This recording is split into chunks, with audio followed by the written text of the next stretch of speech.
Many will ask themselves what is true in this book. The answer each person will find for themselves. To make the search for the answer easier, in the last chapter of this book, I provide sources of information as well as photographs of relics. The pages of the diary were seized at the Krivy Rih Customs along with the books. Their further fate is unknown to me. To believe or not to believe, each person will decide for themselves.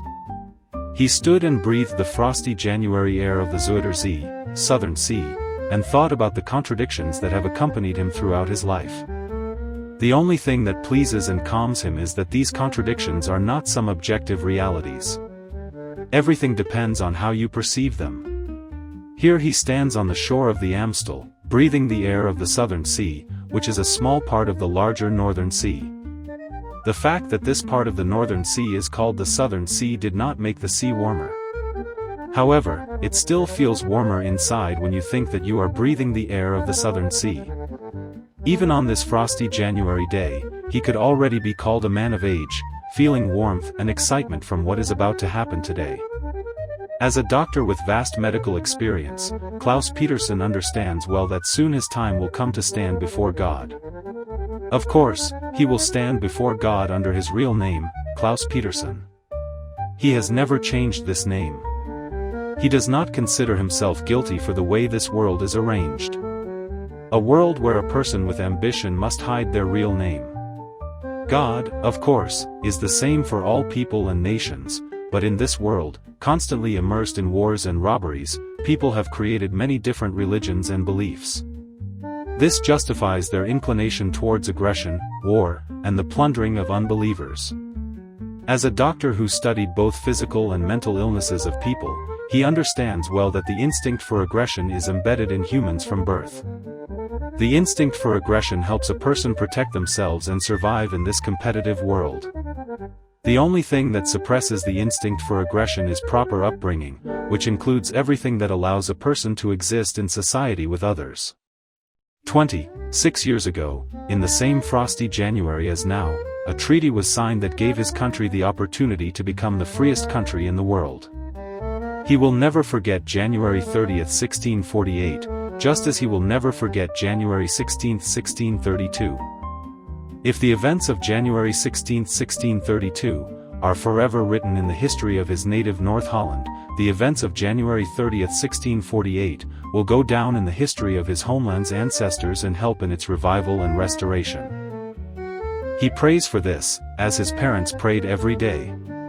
Many in his country still have to pray secretly, despite the fact that his country is the freest country in the world, where today the Inquisition does not operate and Jews have found shelter and protection. But this is today, and in 1614, when he, a young doctor of medicine, having graduated from Leiden University, returned to Amsterdam to his father's house, things were not quite the same. Despite the fact that his father took an active part in the construction of this beautiful city, Klaus did not want to simply work as a doctor. At that time, his inner ambitions overwhelmed him, and he felt the strength of a leader capable of leading people. He felt that, following his father's example, he could help his beloved city and its residents grow. Not so much with money, as his father had constantly helped, but with the knowledge he had acquired at one of the best universities, Leiden University. Even now, he believes exactly as he did in his youth, that the society should be led by a doctor who, due to their knowledge, understands the essence and needs of people better than others. In order to engage in administrative work and be elected to the municipality, he changed his name and surname. Ambitions required this. Klaus Petersen remained only for his parents and close relatives, and of course, for God. To those around him, he became Nicholas Tulp. His father's house, the House of the Well-known flower merchant, was decorated with images of tulips. Today, looking back on his journey, he understands that his ambitions must be fully satisfied. He was the city treasurer, and at the age of 29, he became a member of the magistrate of Amsterdam. In fact, he was 4 times the mayor of Amsterdam and 8 times the city's treasurer. Under his leadership, the city grew, survived the plague, and the city's treasury increased many times over. However, this was not his concern today. The time had come to make a decision on a matter that had to be resolved and resolved immediately. The information he received in 1648 confirmed what his father had told him back in September 1631. The information was so secret and unusual that even verifying its authenticity could have shaken the entire world.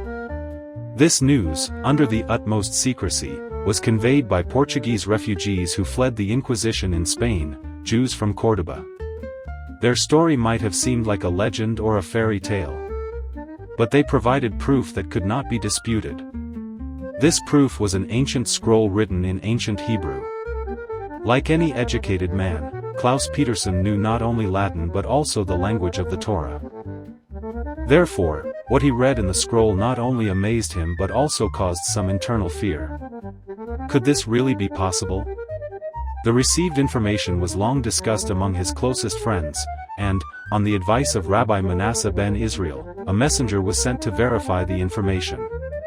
The envoy was to retrace the path of the ambassador sent by Hasdai ibn Shaprat.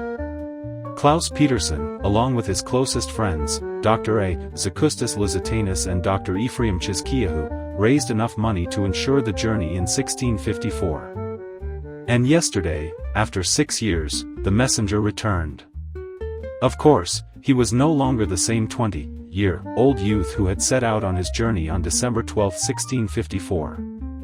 The arduous journey, long imprisonment by the Ottomans, and lengthy negotiations for his ransom took many years. The Ottomans had long been unwilling to release the knowledgeable and educated Jew and had refused to accept the ransom. Valide Sultan Kozum, who ruled the Ottomans at the time, brought him closer to her, and only after her death was he able to return to his homeland. He confirmed what was written in the ancient scroll, written in ancient Hebrew. This coincided with the testimonies of Jews living in Córdoba. Now, a decision must be made, the most important decision of his life. Klaus Petersen stood by the Amstel River, breathed the air of the Southern Sea, and mentally recalled everything that was known to him. Many years ago, the Jew Hasdai ibn Shaprat, the courtier of the Cordoban Caliph Abd al-Rahman, decided to check rumors that had reached him. According to these rumors, somewhere in the distant eastern steppes, there exists a large and independent Jewish state. It is called the Khazar Kingdom. Hasdai ibn Shaprat decided to send a messenger with a letter to the Khazar king, asking him to talk about this state. A copy of this letter was among the documents brought to Amsterdam by the Jews from Córdoba. This letter, written according to all the rules of Eastern politeness, began with many wishes of prosperity for the Khazar king.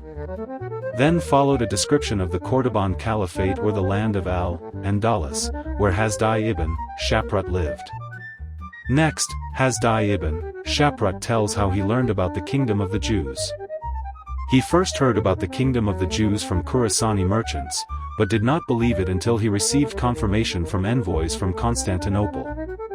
The merchants told him that between Khazaria and Byzantium there was a 15-day journey, and that many people lived between them along the dry route. Ships that arrived in Byzantium from Khazaria brought fish, leather, and all kinds of goods. The Khazars have good relations with Byzantium and are highly respected there. There is a constant exchange of embassies and gifts between Byzantium and the Khazars. The Khazars possess great military power and might. Sometimes their armies go to war.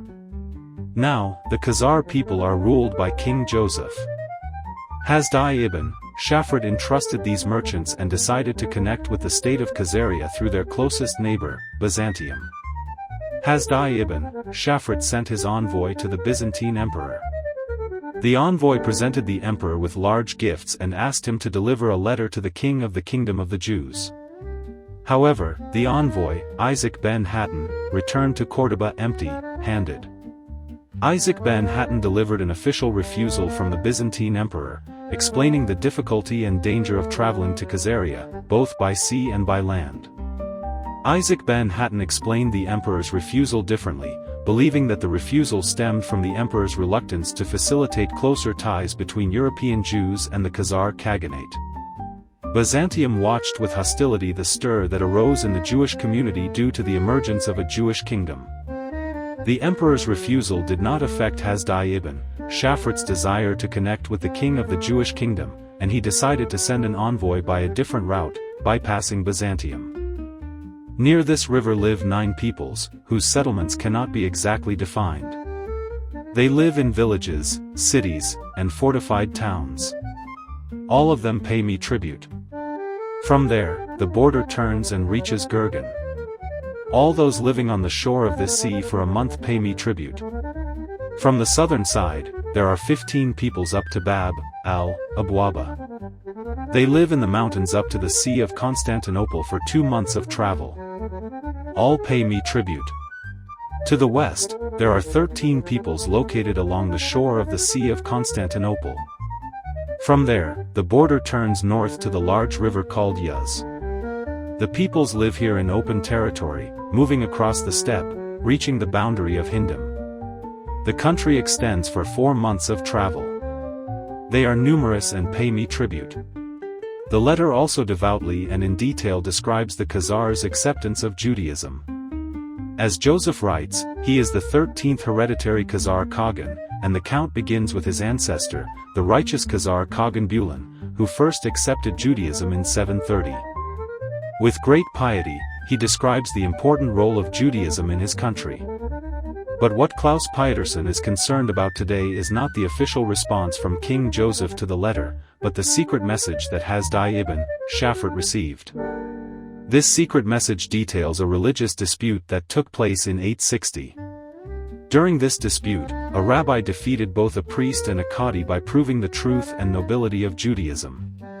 Unlike the official letter, the secret message also describes the reasons why King Joseph's ancestor, King Bulan, converted to Judaism.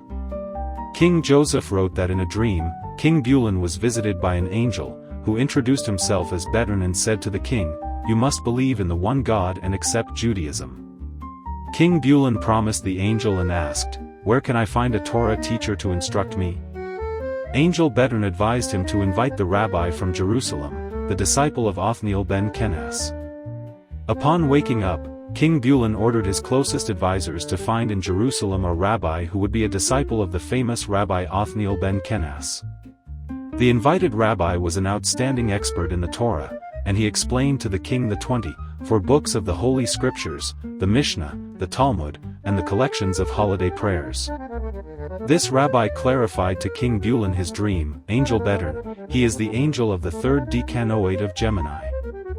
He embodies reason. Furthermore, the constellation of Gemini symbolizes the tablets of the covenant, which represent 2 identical plates on which the covenants of God are inscribed. Then the rabbi said, "You and your people are destined for a great mission."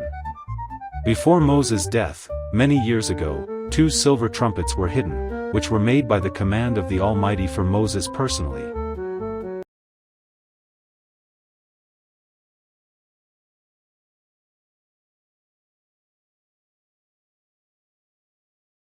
Thus, the rabbi concluded his comments on the stone lying on the table.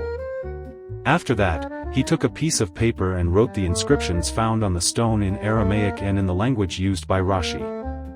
Ephraim Izkiah, one of those present at the meeting, turned to the rabbi with a question: "What should be done with the piece of silver lying on the table?" The rabbi looked attentively at Meindert Habima and suggested that he repeat, in front of everyone, the story of how he received the stone and the piece of silver, and what was said when these treasures were given to him. Meindert Habima did not talk about the journey itself and the difficulties he encountered, but immediately got to the main point. The region known as Khazaria, or Khazaria, is a peninsula in the Sea of Constantinople. I was told about it in Italy, from where I started my journey. On this peninsula, part of the Khazars who adhere to the Jewish faith still live. The state of Khazaria ceased to exist in 967, when the Khazar cities and settlements were completely washed away and destroyed by the Gurgen Sea. The state that existed for 300 years, from the second half of the 7th century until the second half of the 10th century, perished under the waves of the Gurgen Sea. It took me 15 days to travel from Constantinople to this peninsula. On this peninsula, which once belonged to the Khazar kingdom, I found Jews who had survived the Khazar flood. In the city of Kurtz, I met an elderly rabbi of the local synagogue. We spent many hours in long conversations. He told me about the Khazar kingdom and was very interested in my mission. When he learned that I knew about the secret letter of King Joseph, he became very agitated, stopped our conversation, and asked me to come back in 3 days. When we met again after 3 days, he apologized and explained to me the reason for making me wait. The reason turned out to be very important. He had to receive a prophecy.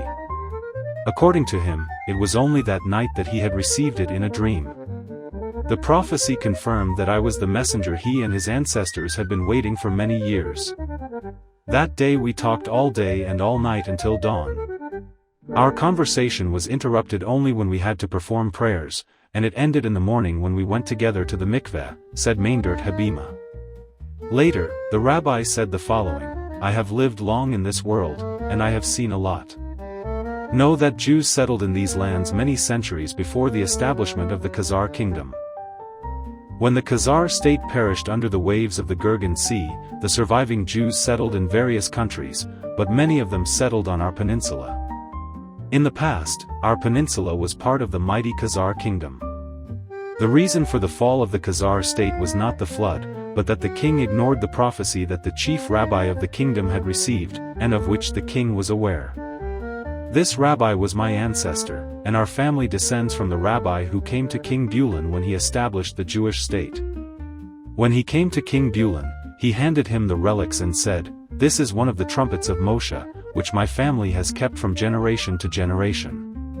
You must find the second trumpet, gather the Jews in your kingdom, and with the sound of both trumpets, awaken them from spiritual stupor. This is your great mission, King Bulan. But remember, do not blow into just one trumpet, as it could bring great misfortune to you, your descendants, and your people. You must blow both trumpets simultaneously." King Bulan and his descendants strictly adhered to this prophecy for 300 years.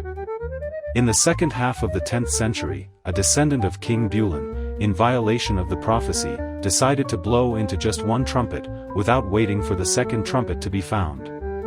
The flood and the misfortune he brought upon the people were the result of this violation.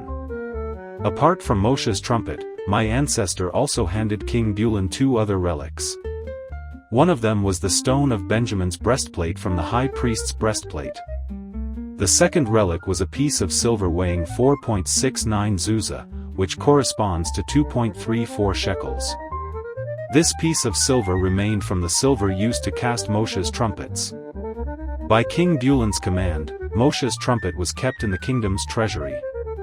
The other 2 relics were left in the custody of the rabbi's family, where they were kept until now. In my family, the lineage ends here. It is a punishment from above for the fact that my ancestor could not convince the king not to violate the prophecy. I lived to be 90, only because I was meant to pass these relics to the one who would be indicated by the prophecy I received. Many years have passed, and today I am grateful to God for this. Tonight, I received a prophecy, and I will tell you about it. To my great regret, I will not be able to travel with you due to my age. I cannot survive such a long journey. Therefore, according to the prophecy, I must pass on to you the holy relics that I have been keeping. I must also tell you what you should do and what you should say to those who sent you. Everything in this world is interconnected, and your arrival here is one of the links in the chain of events that must take place. Many times, like my ancestors, I have prayed to God and asked for prophecy, how to be and what to do. The flood destroyed most of the Khazar state. Princes Oleg and Igor, the Varangian rulers, Rus, who ruled in the city of Sambat *, which was under the rule of the Khazars, rebelled against the weakened Khazar kingdom. They bore the title of Kagan Star. As a result of the war between them and the Khazars, they succeeded in gaining independence. Once Slavicized, they adopted the title of prince. In the year when Prince Igor's grandson, Prince Svyatoslav, defeated the Khazar army. As a result of the wars between the Khazars and the Rus in the 10th century, and between the Rus and the Greeks at the end of the 11th century, many Jews left our city. But like my ancestors, I could not leave this city. We had to pass on the relics that had been kept with us to the messenger, whom the prophecy would indicate. Thank God that it was destined for me to receive this prophecy. It is a great honor and reward for me and my ancestors." When my ancestor told Tsar Bulin about the relics kept in his family, he, according to the prophecy received before that, did not tell the Tsar about the miraculous properties of these things. In truth, he knew only about the miraculous properties of the stone of Benjamin's bone. There was no known miracle regarding the piece of silver left after making Moses' pipes. If before sleep you place the stone under the pillow on which you sleep, you may receive a prophecy. Generations of my ancestors prayed and asked for prophecy, but they did not receive it. Many people were taken for messengers, they asked for prophetic confirmation, but there was no prophecy. And yesterday, I received the prophecy. This is a reward for me and my ancestors for fulfilling the prophetic instruction received many years ago. Last night, an angel came to me in a dream and ordered me to pass on to you the relics that had been kept with us. He explained to me what you and those who sent you must do. You must pass on these relics to a person, whom you will find through the secret letter that King Joseph once sent. You can recognize this person not only by the gematria of his family name but also by his reaction to the stone of Benjamin's bone.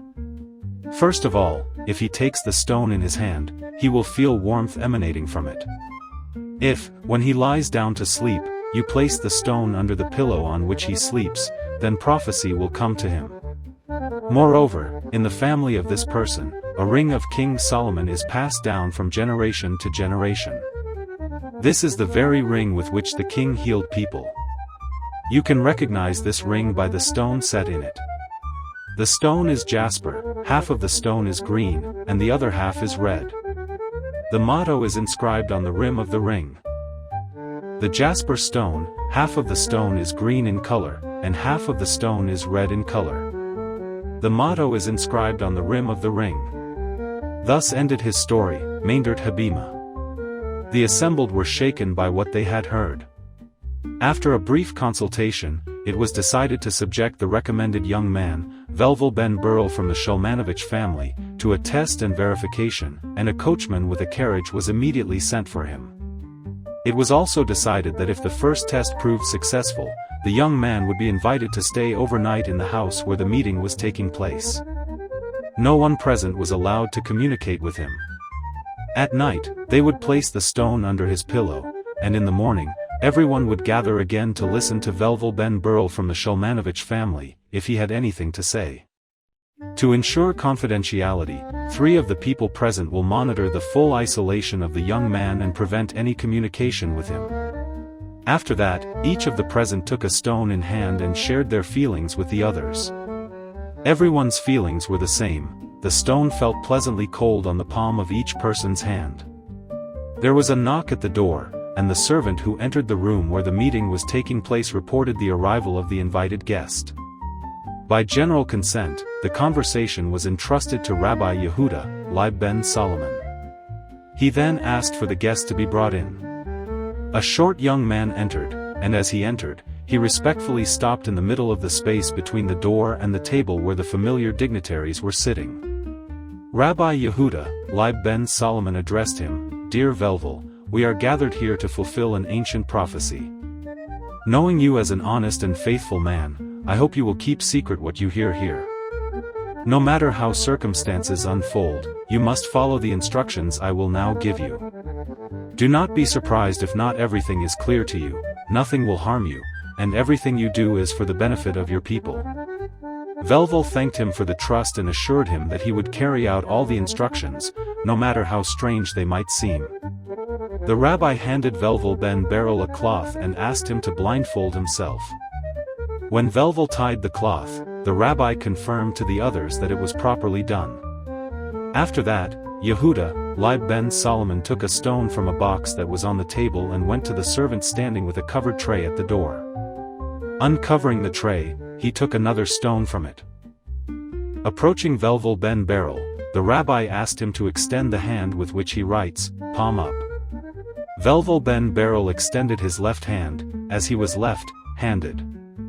The rabbi then said, "I will place 2 objects on your palm one after the other. You may close your hand and feel each object.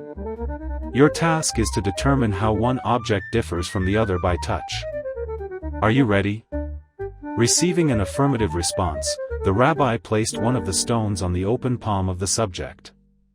Velvel closed his hand around it and moved it, then said, "I think this is a stone. It is smooth, hard, I can feel its weight, and it cools the palm pleasantly." Yehuda, Leib ben Solomon took the stone from Velvel's palm and placed it on the table where the others were sitting. After that, he again asked Velvel to extend his palm and placed another stone in it.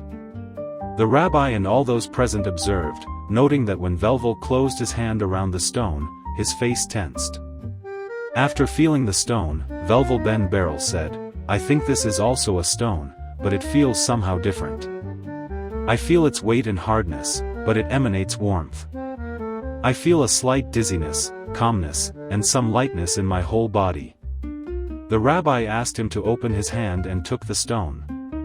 When he placed it on the table, all the present saw that this was the stone that Meindert Habima had brought. The rabbi called the servant, who had been waiting outside, and asked him to take Velvel ben Beryl to a neighboring room that had been prepared in advance, where he could remove the blindfold. The others were stunned, each person took either one stone or another, but the sensations were the same. No one felt a difference by touch. Everyone felt some sense of involvement with something great and unknown. When everyone had calmed down, it was decided to continue the experiment and keep the secret of what had been seen. Velvel ben Beryl was invited back into the assembly hall, and Yehuda, Leib ben Solomon said, "My son, we must make a serious decision. You will need to spend the night in this house. From this moment on, for us to make the right decision, you must not communicate with anyone, including those currently present in this room, until we call you into this room again tomorrow." After that, all 10 people present went to the prepared bedroom, and Yehuda, Leib ben Solomon placed the stone from the high priest's breastplate under the pillow. When Velvel ben Beryl was taken to the room prepared for him, everyone except for the 3 trusted with monitoring the subject had already left the house.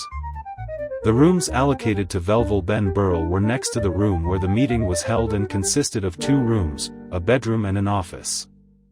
Adjacent to the bedroom were the isolated bathroom and toilet. In the office, according to Velvel ben Beryl's wish, there was a table set for a meal.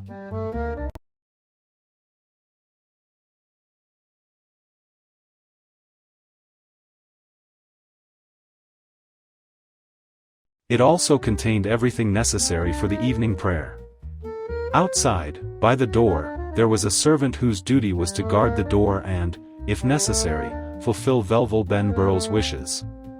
The door to the meeting room was kept open all the time, and those inside, including Yehuda, Leib ben Solomon, Meindert Habima, and Ephraim Chizkiyahu, could see the servant guarding Velvel ben Beryl's rooms. The night passed unnoticed, in the conversations held by these highly educated interlocutors and over the fine food. They didn't even notice when morning arrived. At 10 in the morning, as agreed, everyone gathered again in the meeting room. First, they invited the servant who had been guarding the door all night. He solemnly confirmed that no one entered or left the guarded rooms. Yehuda, Leib ben Solomon, Meindert Habima, and Ephraim Chizkiyahu also confirmed the servant's words. After that, they told the servant to bring Velvel ben Beryl to the meeting hall. Together with the servant, Yehuda, Leib ben Solomon, Meindert Habima, and Ephraim Chizkiyahu went to secretly take Benjamin's stone from his bed and bring it to the meeting hall. When they all returned and sat down at the table, Yehuda, Leib ben Solomon addressed Velvel ben Beryl, "Velvel, I hope you didn't experience any discomfort last night. Please tell us, was there anything unusual last night? Was there anything you paid attention to? The people gathered here are well known and trustworthy. You can tell us whatever you think is necessary. We are listening." Respectfully looking at the rabbi and the people sitting next to him, Velvel ben Beryl said, "Indeed, last night an angel came to me in a dream and ordered me to tell you what he said. I am fulfilling his command. He showed me all my ancestors, starting from the founder of Benjamin's tribe. He said that the people of Benjamin, whose territory included the temple altar, which brought blessings from the Almighty to all the Jewish people, have a great mission ahead of them, but he didn't say what it is. To fulfill this mission, those descended from Benjamin must unite and gather together.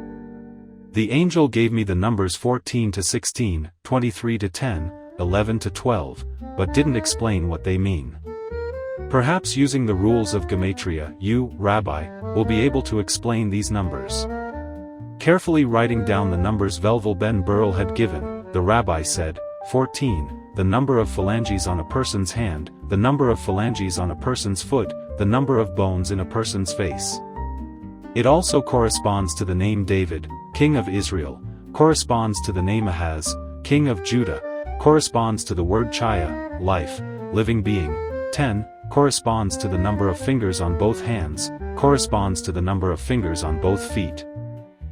Corresponds to the word Chav, soul, chest, corresponds to the word Chag, holiday, the number of zodiac signs, the number of rib pairs in a person's body, the number of thoracic vertebrae in a person's body. It corresponds to the Jewish word zeh, this, that, who, which, here, there. Yehuda, Leib ben Solomon thought for a moment and continued, the only conclusion I can make from the gematria of these words is that the Jews from the kingdom of Israel and the kingdom of Judah must unite their souls, and then the holiday will come. Where and when this will happen is impossible to say. The Jewish word, zeh, means many concepts, depending on which words it combines with. Unambiguously, these numbers say that it is pleasing to God. If you add these numbers together, you get the number 86, which corresponds to the word Elohim, the name of God. It also corresponds to the word Hallelujah, which means, praise God. Velvel ben Beryl asked, did the angel tell you anything else? Yes, the angel told me that the prophetic mission has been assigned to the descendants of the tribe of Benjamin. And they carry within them 14 to 16, 23 to 10, 11 to 12, said Velvel ben Beryl. He continued, the angel said that the stone of the tribe of Benjamin will help me and my descendants know when the time will come to fulfill our mission. He also said that from a piece of silver left from the making of Moses' trumpets, a ring should be made. On this ring, the following image must be depicted. In the center of the circle, there should be a depiction of a diptych with rounded upper edges, similar to two raised and pressed together knees, which firmly stands on the ground. It symbolically represents the tablets of the covenant. If you look behind this diptych, on the right side, there should be an image of the wall of the Jerusalem temple and 4 praying Jews. The 4 praying Jews symbolize, first of all, the 4 elements from which everything is built: air, water, earth, and fire. They also represent the 4 corners of the world. They represent the main virtues of man: endurance, justice, wisdom, and temperance. On the left side of the diptych, there should be an image of a sower who is sowing seeds into the earth, on which the diptych stands firmly, the seeds of the Word of God. Around the circumference, there should be an inscription from the Psalms of David, Psalm 136, verse 5, If I forget you, O Jerusalem, let my right hand forget its skill. Above the diptych, there should be an image of the Star of David, and below, on the ground on which the diptych stands, my ancestral name, Shulmanovich, should be written. This ring will help preserve, according to the angel, me and my descendants, the stone of the tribe of Benjamin, from the high priest's sapphire, until the prophecy of the mission of the descendants of the tribe of Benjamin is fulfilled. This ring should be made by the descendants of the Vikings, to whom God has entrusted protection and help for the scattered tribes. After telling his dream, Velvel ben Beryl looked closely at those sitting at the table. They all looked slightly bewildered and shocked by what they had heard. For the first time, each of them had to face the prophecy coming from the higher powers. They all fully realized what they had become witnesses to. Their inner world had changed, and each felt connected to the events that were happening and those that were yet to come. Klaus Peterson only now realized with pride why Jews fleeing persecution had found refuge in his homeland, not only from all over Europe. This was God's will. He was the first to break the silence. There is a jeweler's workshop not far from here, called Danvik. This is an abbreviated name, which fully means, Danish Viking. I am well acquainted with the owner of this workshop. The workshop has a good reputation. The owner is honest and a good craftsman. If no one objects, we can go to him and place an order."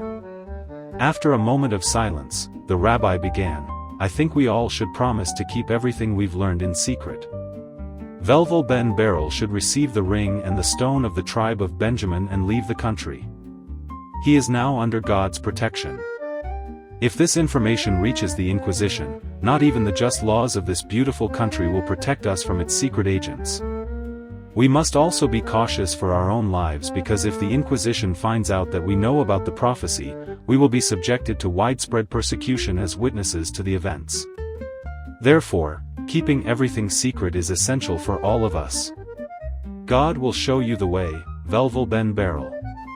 We will help you prepare for this difficult but very important path. Remember and know that we are all proud to have participated in fulfilling God's will. Accept my blessing."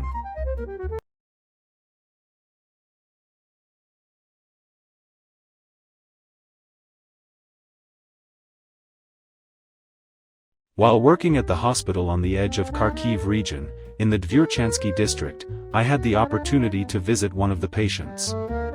In the corridor, I saw a Primus stove standing on a stack of rectangular items. Each rectangle was about 10 centimeters high, and it seemed to me that these were books. I asked the hostess, "What is this?" The answer not only surprised me but also confirmed my initial assumption. These were books, used by the elderly woman as a stand for the Primus stove, on which she had been cooking food for years.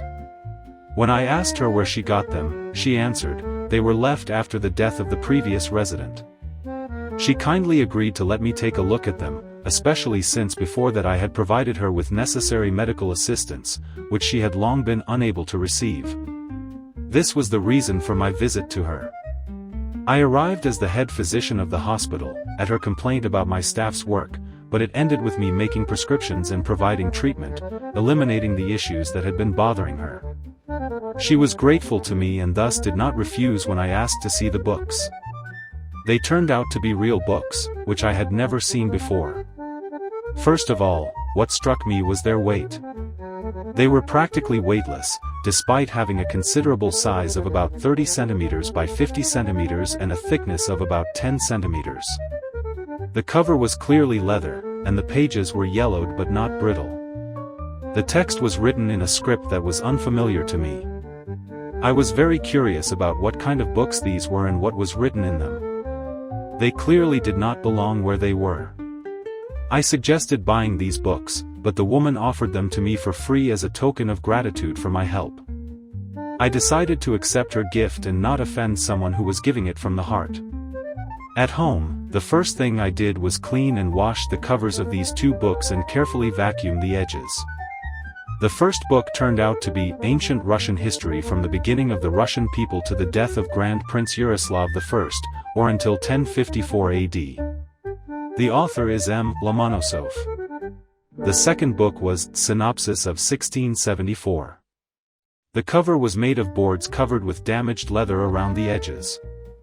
I called it the Synopsis because the top page of the binding had the inscription, "The book called Synopsis." The author is Innocent Giselle. If the first book was difficult to read, the language of the second one was very complicated for me. I carefully flipped through the pages and admired the graphic engravings.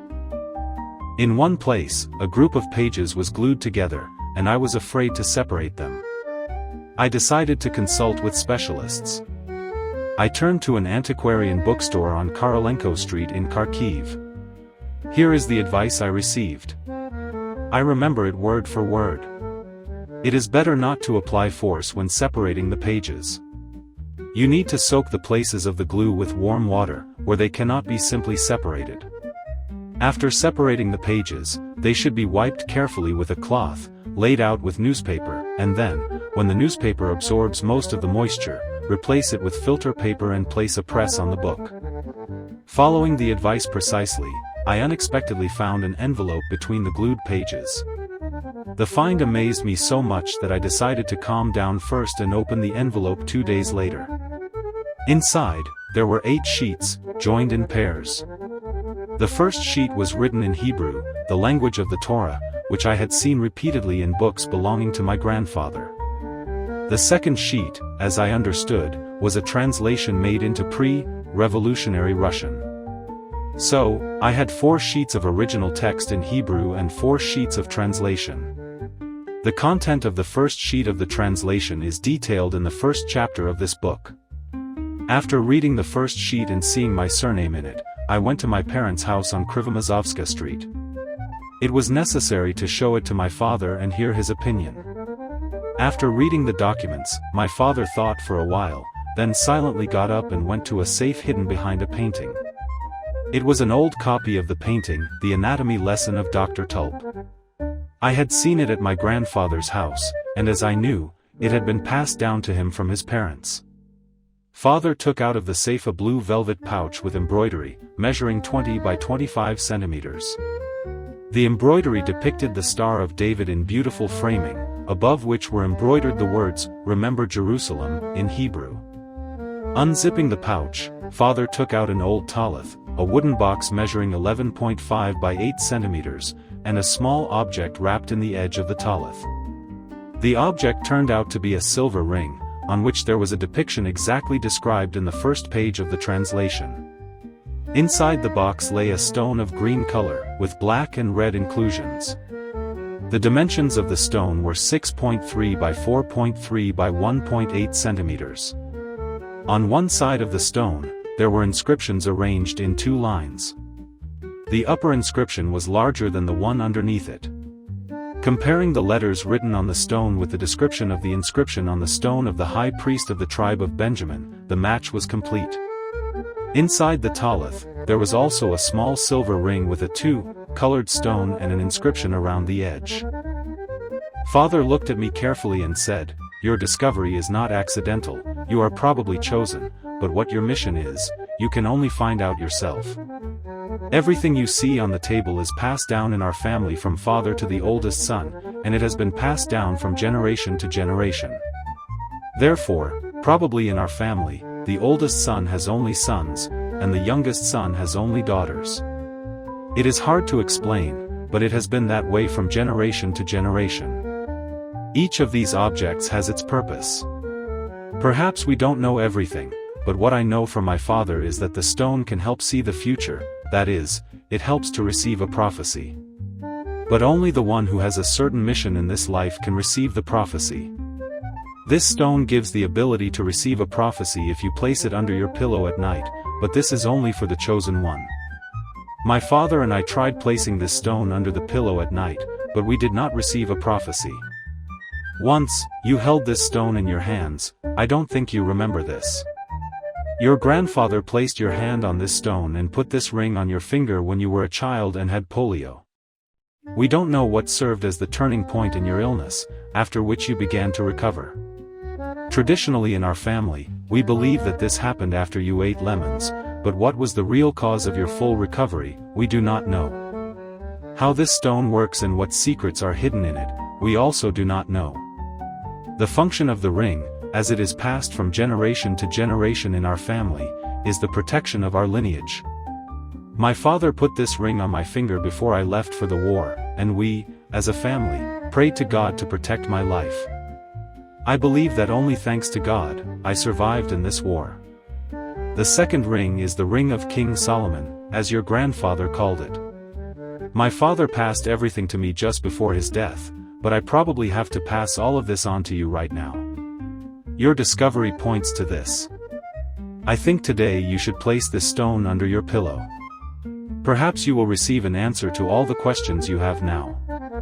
I, on the other hand, will receive confirmation of my decision.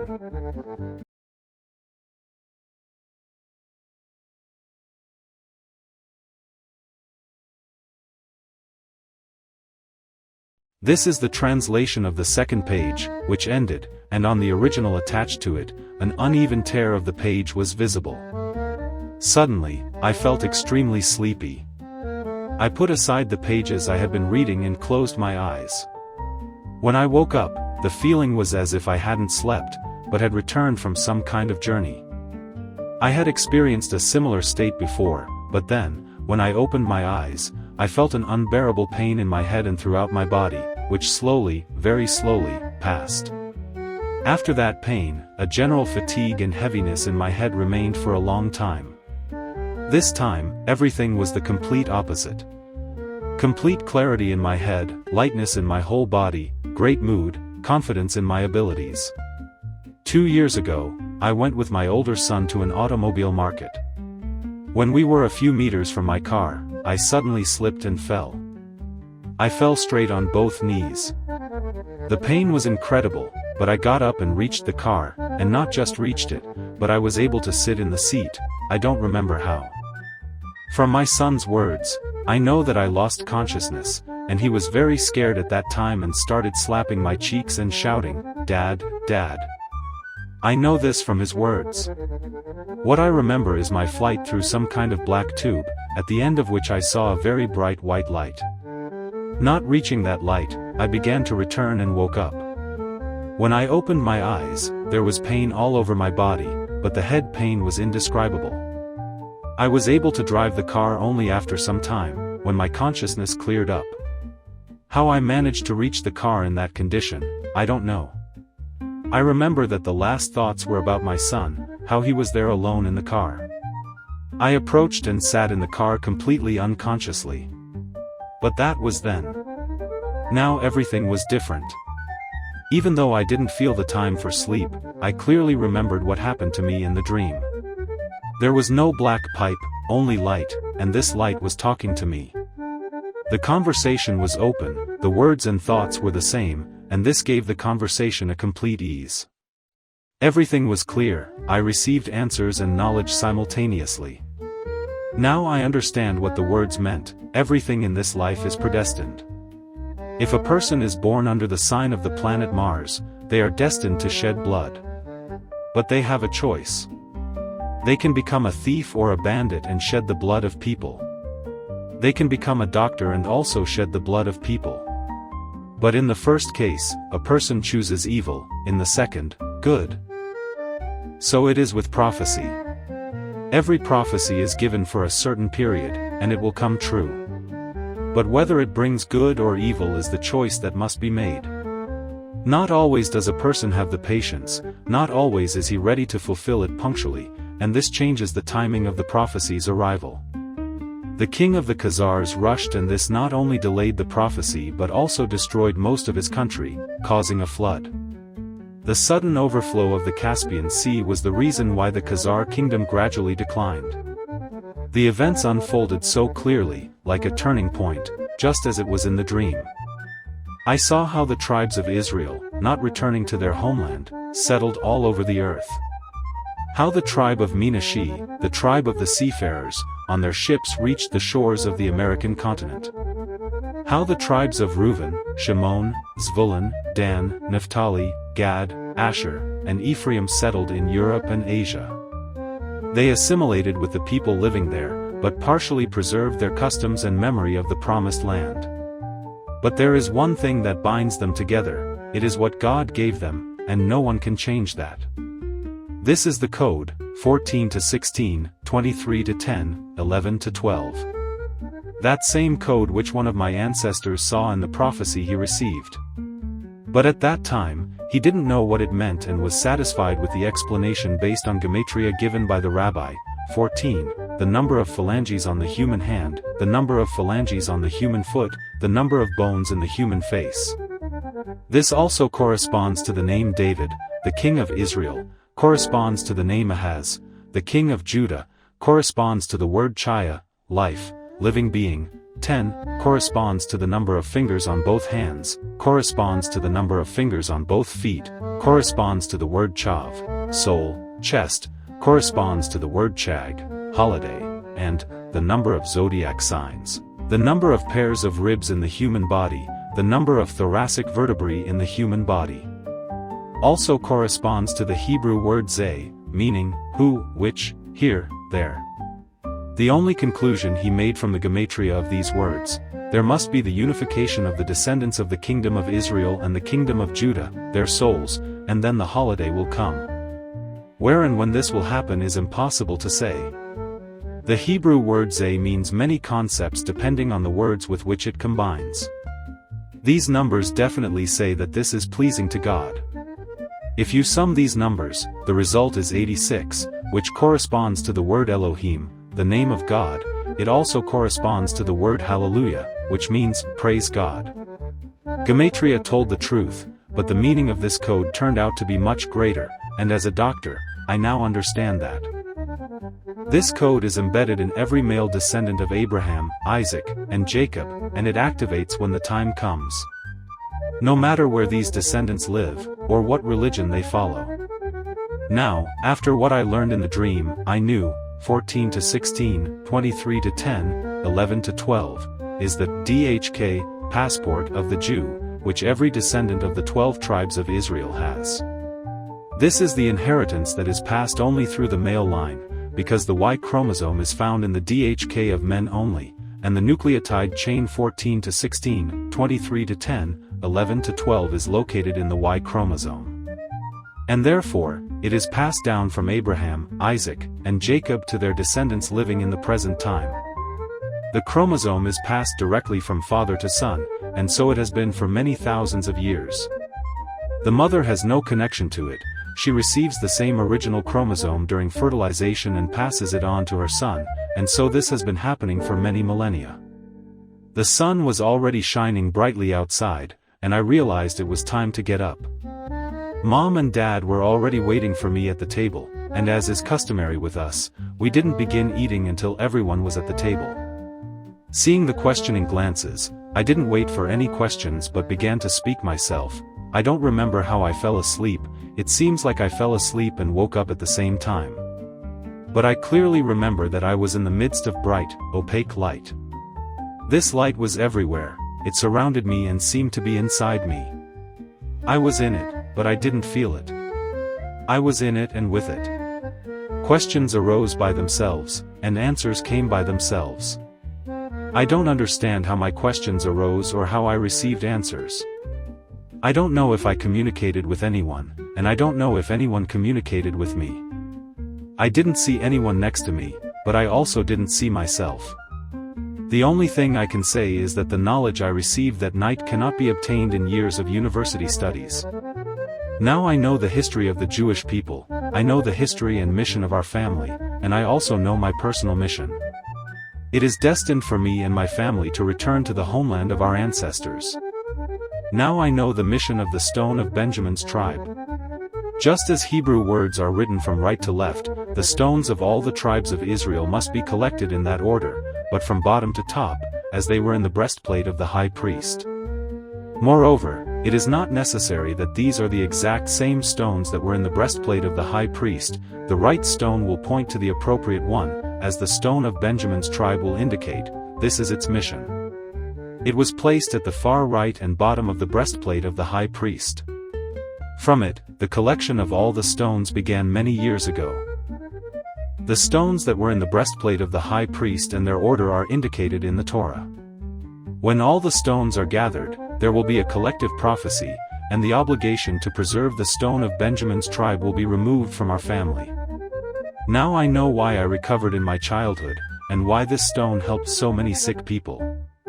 The jasper of the stone and the jasper of the ring of King Solomon interact with each other.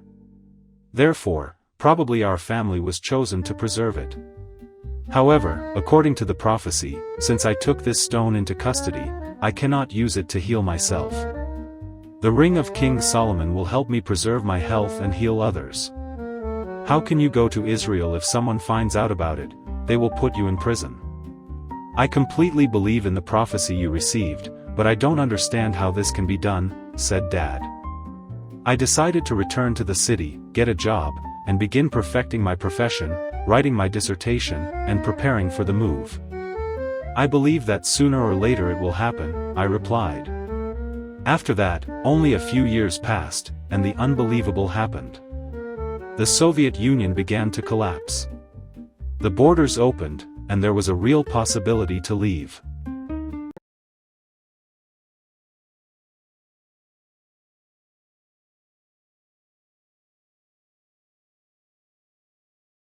Taking out from the hidden cabinet the relics handed down to me by my father, I laid them on the table and pondered. I remembered the situations that occurred before my eyes when my life and the lives of those close to me could have ended, but a miracle preserved them and me.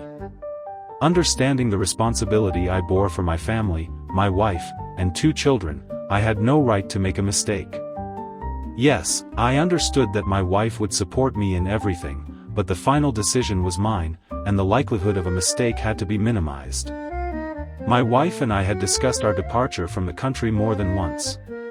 Financially, we were ready. However, we also understood that it would be impossible to take a significant amount of money out. Despite the fact that the departure of Jews was officially not prohibited, the border was more tightly sealed for them than for simply trustworthy tourists. The undressing of those leaving began the moment the decision to depart was made. For those familiar with Russian history, this is nothing new. Starting with the Russian Tsar Ivan III the Terrible, the system of closed borders and the seizure of property from those leaving reached its perfection and gained numerous interested supporters in the form of those allowed to engage in this activity. Many were allowed to benefit from the property of those leaving. Russia has always been and remains the most nationalistic country in the world.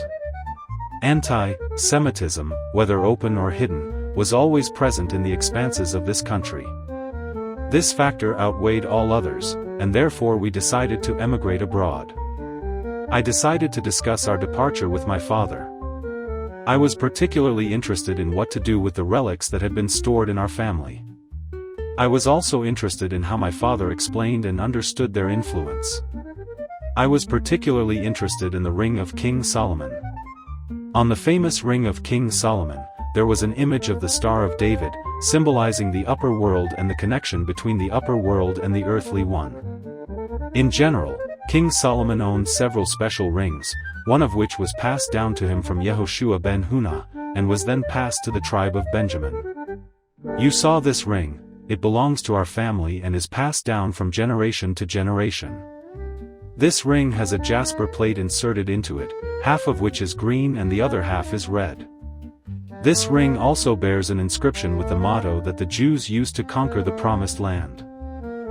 The red half of the stone symbolizes the blood that the Jews shed while conquering the Promised Land, and the green part of the stone symbolizes what they turned this land into, a land of milk and honey. This ring emphasizes the traditional connection of our family with the tribe of Benjamin. With this ring, King Solomon healed the sick who came to him. Therefore, medicine has been the hereditary profession in our family. This ring possesses great energetic power and helps restore the health of the sick. I think that the energetic properties are carried by the jasper plate inserted into the ring, although when dealing with the supernatural, it is very easy to make a mistake, so I believe it is incorrect to try to consider this ring from a scientific point of view. My father said, after that, I decided not to seek further explanations for the relics. Different interpretations and descriptions, historical notes, are just guesses and conclusions from different people. Of course, this is very interesting, but is it the truth, and what is truth? Everything and everyone in this world has its purpose, and everything is predestined. The choice given to a person is very simple. If a person is destined to shed blood, they have the choice to become a murderer and spill the blood of their victims, or become a doctor and spill the blood of people during surgical operations to save their lives, or become a butcher and kill animals to feed people. However, if it is predestined to shed blood, a person will spill it. Their choice is how to spill it, and in the name of what. Our purpose is to preserve relics and heal people. Therefore, in our family, everyone is a doctor. Today, I decided to pass this ring on to you. Keep it, and it will keep you," said my father. After this conversation with my father, I decided to leave for Israel. Late at night, there was a knock on the door of Dr. Burrell's apartment. There was nothing unusual about it. Quite often the doctor had to go to his patients at night. He knew perfectly well that no one would bother him in vain. Firstly, the cost of a night call was very high, and only very noble and rich people could afford it. Therefore, the doctor was very surprised when he opened the door and saw a nurse from the homeopathic hospital.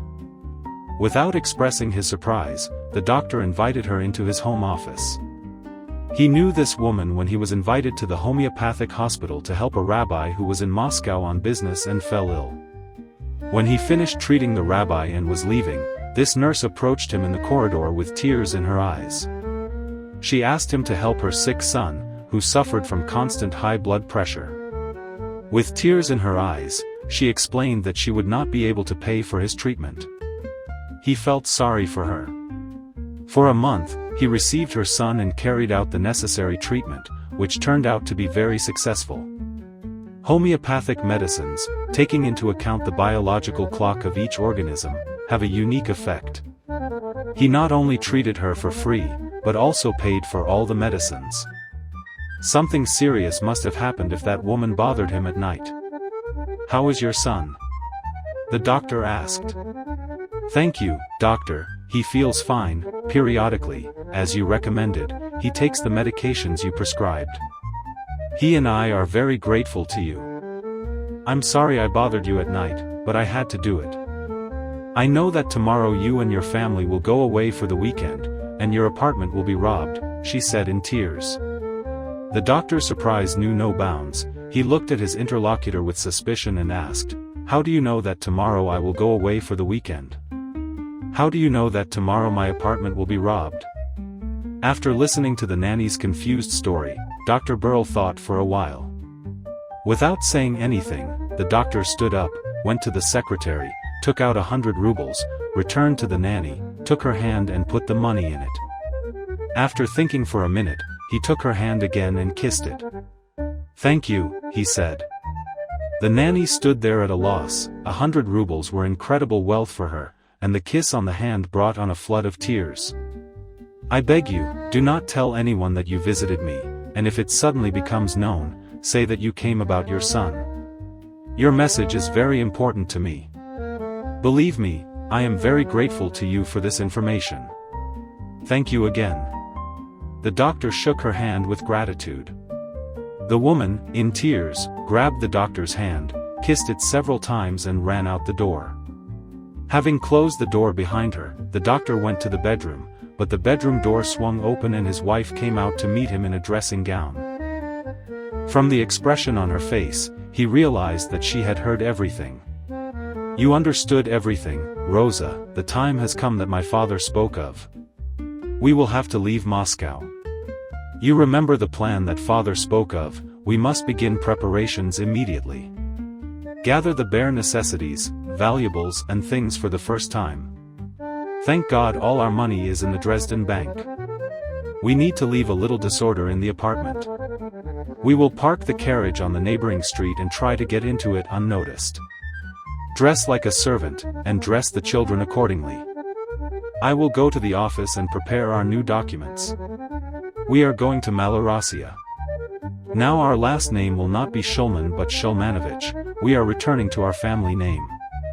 This must be explained to the children.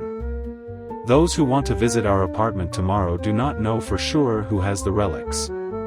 But even if they do not find anything tomorrow, they will not leave us alone. We will be subject to constant blackmail from their side. Eventually, the local clergy and the Holy See Inquisition will notice us. We need to hide. I will bleed myself a little and spill the blood on the floor. When the thieves come in and see the mess and the blood on the floor, they will get scared and try to hide. I think they will understand that they can be accused of murder and kidnapping. Therefore, they will not leave any notes, and the history of the relics will not become known here. Start getting ready, we have little time." The doctor kissed his wife and went to his office. Having moved the secretary, Burl took out a small blue Tolith bag from a secret niche in the wall and unzipped it. From the bag he took out a wooden box and an old Tolith. Having carefully unfolded the Tolith, he took out a silver ring from it and looked at it carefully. On the ring was the following image. In the middle of the circle was a diptych with rounded upper edges, which stands firmly on the ground. This is how the tablets of the covenant are depicted. On the right side is depicted the wall of the Jerusalem temple and 4 praying Jews.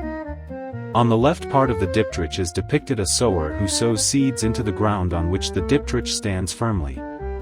Around the circumference is written a saying from the Psalms of David. Psalm 136, verse 5.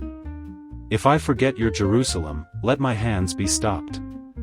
He opened the box, inside of which lay a green stone with large black and small red drawings. On the stone was an inscription, Benjamin, tribe of God, he read. With great spiritual trepidation, Dr. Burrell took this stone and felt a pleasant warmth in his palm, which seemed to fill his whole body. Having kissed the ring and the stone, the doctor stood up, went to the flower pot and took a few handfuls of earth from it. Having mixed this earth with water from a decanter, he carefully smeared the ring and the stone with earth. When they dried, Burrell took a travel belt with pockets, which was worn under clothes, and placed these relics in the outer pockets. In the central pockets he put the money taken from the secretary. The side pockets had special flaps that allowed the objects to be quickly removed and carelessly thrown into any place that did not attract attention. The road ahead was difficult and long. The protective letters that Dr. Burrell had prepared in advance could not always protect. The only person that Burrell could rely on was a long-time family friend, the allopathic pharmacist Dr. Forbridger. All of his practice would be transferred to Dr. Forbridger. All of his patients knew that when Dr. Burrell was absent, Dr. Forbridger would see them and provide professional assistance. Andrei Fyodorov Forbridger was a good doctor, and Dr. Burrell knew it. In addition, Dr. Forbridger was very interested in getting Dr. Burrell's practice, and therefore would undoubtedly help him leave Moscow. Of course, he would not know the true reason for leaving, nor where Dr. Burrell and his family would go. After that, Dr. Burrell got dressed and went down to the drugstore, which was on the floor below.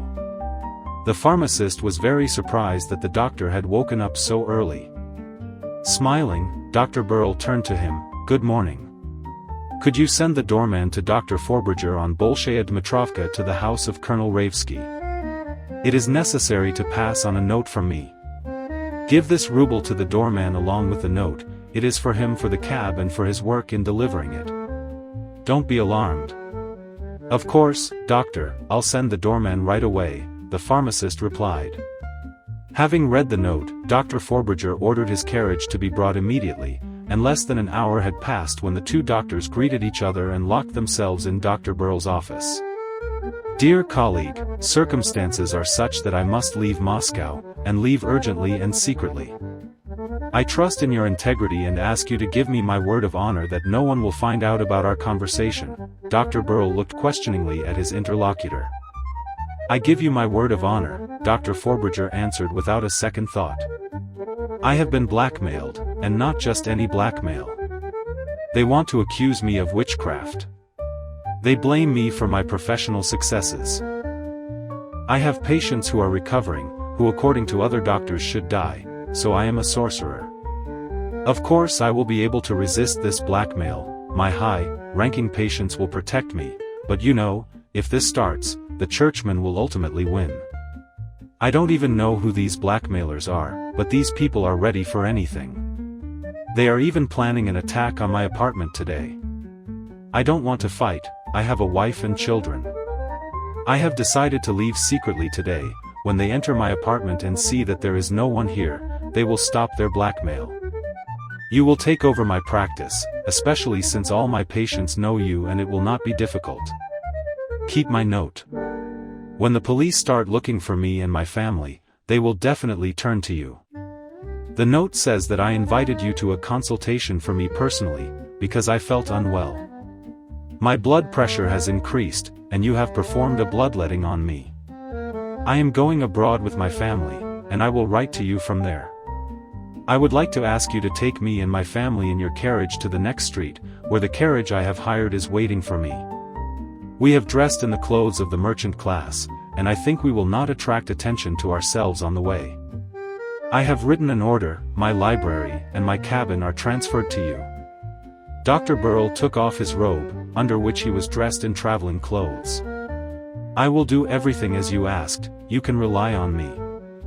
I came on your note, performed bloodletting on you, to reduce, I have a blood pressure in the vessels, and went home.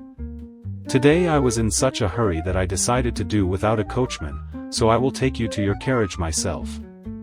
Thank you for your library, I will keep it, and if you decide to return it will always be waiting for you," said Dr. Forberger. He extended his hand to shake.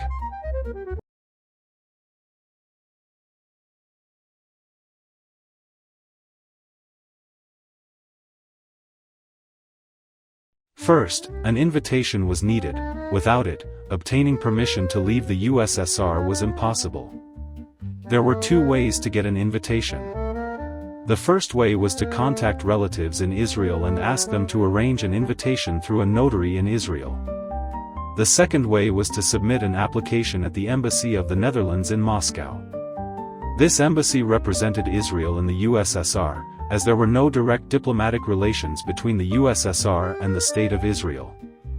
The embassy had a special box where those wishing to receive an invitation from real or fictional relatives could drop their application. It was necessary to indicate all family members leaving, their year of birth, and their home address. At first, we tried to establish contact with our real relatives, as simply submitting an application to the embassy was frightening. It was a deep, genetic, level fear. During the existence of the Soviet Union, 3 generations lived in it: our grandparents, our parents, and naturally, ourselves and our children. We knew our rights well, but we knew even better what could and could not be done. This knowledge was passed down from generation to generation. Yes, one could own a good radio receiver, but listening to foreign broadcasts was forbidden. If the state security found out about it, there were always good and kind neighbors. They would confiscate the radio, at best, along with all electrical appliances. Those who really wanted to hear news from abroad would cover themselves with a blanket along with the receiver, so that, God forbid, no one would find out. Preparing for departure to Israel, I started regularly listening to foreign radio broadcasts. From them, I learned that on June 7, 1967, the Soviet government made a statement to the Israeli government regarding the possibility of severing diplomatic relations. On June 10, 1967, during a meeting between the first Deputy Minister of Foreign Affairs of the USSR, Vasily Kuznetsov, and the Ambassador of the State of Israel to the USSR, Katriel Katz, it was officially announced that diplomatic relations were severed. By June 16, 1967, employees of the Soviet embassy in Israel had left the country. From that moment on, the interests of the State of Israel in the USSR were represented by the Embassy of the Netherlands, where a section was established to protect Israel's interests. By the end of 1988, the USSR's position on restoring diplomatic relations with Israel had begun to improve. In Vienna, in November 1988, a meeting took place between Colonel of the KGB, Yuri Kotov, and the head of the Israeli Prime Minister's office, Elon Ben-Aaron. The Soviet representative made it clear to the Israeli representative that the USSR was counting on Israeli economic assistance. Since July 1988, an Israeli consular delegation had been in the USSR. Officially, its purpose was declared to be familiarization with the work of the Netherlands Embassy section protecting Israel's interests in the USSR, but its stay was repeatedly extended due to the increasing immigration of Jews from the USSR to Israel. All this information gave us some confidence that it might be possible to leave the country. Our few acquaintances and friends were also in motion. Some were still considering it, some were preparing to visit Israel on an invitation from relatives. There were also secret courses for studying Hebrew. The knowing that in the USSR everything secret was secretly organized by the Committee of State Security, we decided not to make our desire to leave too public. If not the teachers, then someone among the students in these courses was an informer for the KGB. According to my wife's uncle, we learned that in the 1960s, before the USSR severed relations with Israel, distant relatives living in Israel used to visit Moscow. Finding out who met with them, we decided to go to Moscow. The trip allowed us to resolve two issues: first, to obtain information about our relatives in Israel, and second, to submit an application for an invitation to Israel at the Embassy of the Netherlands. Both tasks were successfully completed. We submitted the application for the invitation and received information about our relatives. Not only information but even their home phone number in Israel. By submitting the application at the Embassy of the Netherlands, we had, in a way, crossed an internal point of no return. The decision had not only been made, but some actions had been taken, and now there was no turning back. First of all, we needed to limit the possibility of various provocations. A doctor's work, since Stalin's times, had been placed under conditions where any doctor could be held accountable, and all of it was legally justified. First, a doctor was responsible for the health of the patients they treated, and here the opportunities for provocations were unlimited. Dissatisfied patients and professional mistakes could happen to any doctor. It all depended on how the inspecting authorities reacted. In one case, they approached the issue objectively, studied medical histories and treatment plans, and made a decision without bias. In another case, the decision was predetermined before the inspection even began, as per the instructions of the relevant authorities.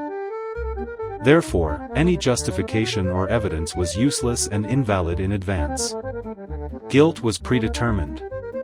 Even if there were no dissatisfied patients, they could be created by sending inappropriate provocateurs. This was how the KGB operated, and it was also how hospital administrations acted when they wanted to get rid of certain doctors. The second method of provocation lay in the fact that a doctor was responsible for issuing sick leave certificates to their patients. Accusing them of improperly assessing a patient's ability to work, and thus of unlawfully issuing a sick leave certificate, was even easier than accusing them of incorrect treatment. The third way to accuse a doctor was established by the state based on Stalin's statements. When Stalin was informed that doctors' wages were very low, he responded, "A good doctor, the people will feed themselves, and a bad one should live on this salary." From that time on, a tradition developed. Patients would bring doctors everything, from food to household items and money. The best doctors had long lines of patients, everyone knew them and sought to get an appointment with them. This was my weakest point. If you refused a patient's so-called gift, it caused deep offense and distrust, which interfered with the smooth treatment process.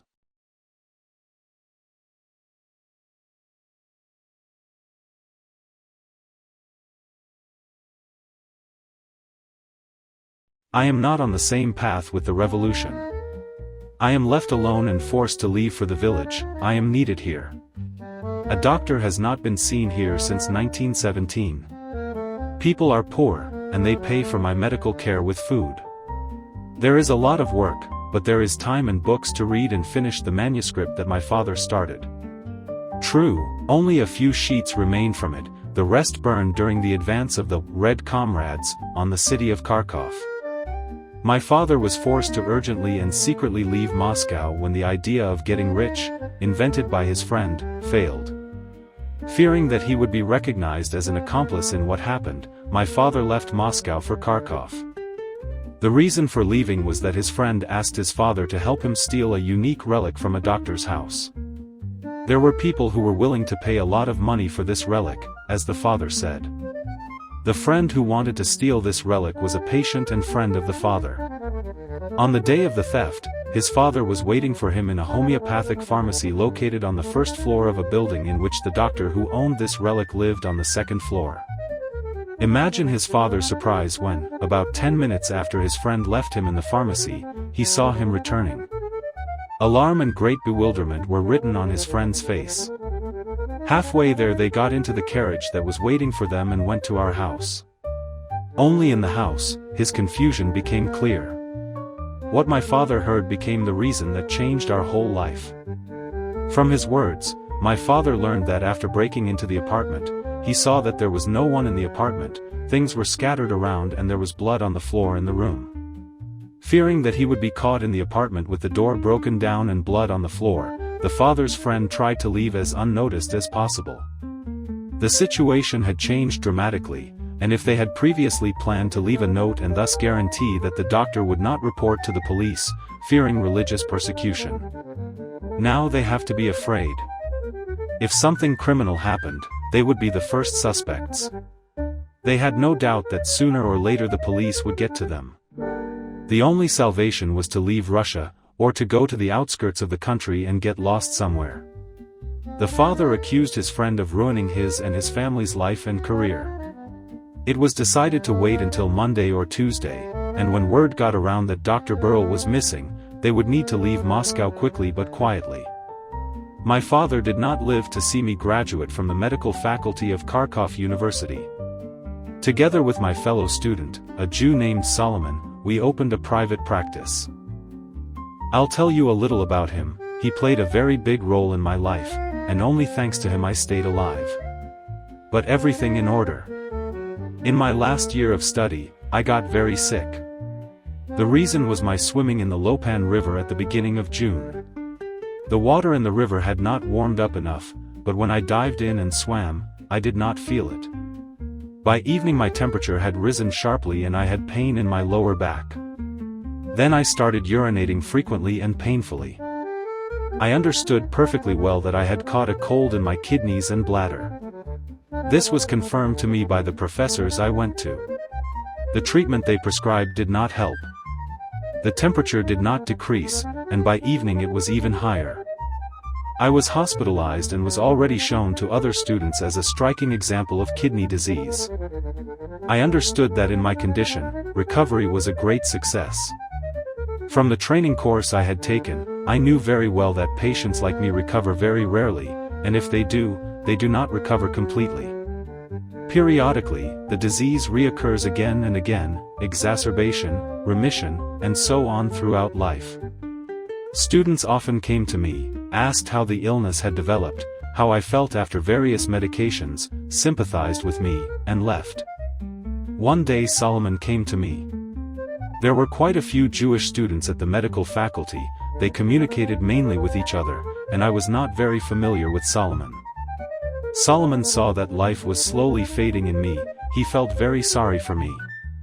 He came often, and we became friends, so to speak. Seeing how I was suffering and tormented, he suggested that I try homeopathic medicines. During the course, we had several lectures on homeopathy, but the professor who gave these lectures said that it was pseudoscience. Solomon knew about this. He also knew that if the treatment he offered did not help, he could be accused of quackery. Solomon could also be expelled from the university for this. Despite all this, he and I saw that all known medicines and treatments did not help me, and the outcome of the disease was predetermined. I agreed and accepted his help. The next day he brought some pellets and solutions. I had to take them every 2 hours in the sequence he explained to me. Samuel, Solomon, stayed on duty overnight next to me. I began taking them immediately. At night I felt much worse, the pain increased, the temperature rose, I was in a semi-delirium, and it seems to me Samuel held my hand, and put it in something, and after that I felt even hotter, but in the morning I suddenly felt a strong appetite, and with amazement noted that the pain had disappeared. The temperature was there, but not so high that I could not get out of bed, which I had not done for a whole week. I walked to the toilet myself and urinated. There was no pain. When the nurse saw me in the common dining room, she was very surprised and immediately went to report this to the doctor. When the doctor examined me during the morning rounds, he said, "You are very lucky. This is the first time I have seen such a successful recovery from such a serious illness. I don't know what helped you, your young and strong body, the medications we prescribed, but this is a miracle. Please accept my congratulations. You have returned from the other world. We must now carefully study all the combinations of drugs that you have taken. Perhaps this will help in the future when treating other patients." Solomon left the hospital in the early morning, but despite this, he came right after the doctor's morning rounds. He winked at me and said cheerfully, "Now you are obliged to treat the sick well, since you yourself have recovered." He recommended that I take the medications he prescribed and not tell anyone about it. "This is our secret, and you understand why," he said before leaving. Our great friendship began with this secret. I had never been interested in the life of Jews in Kharkov before, but having become friends with Solomon, I learned a lot. I understood the risk he took by interfering with the officially sanctioned treatment that was being given to me. He lived with his brother Ion, father and mother, in house number 13 on Mordvinovsky Lane, which belonged to his father and was bought by a front man, back when Jews were not allowed to own property in Kharkov. Next to the house was a synagogue, which was built later.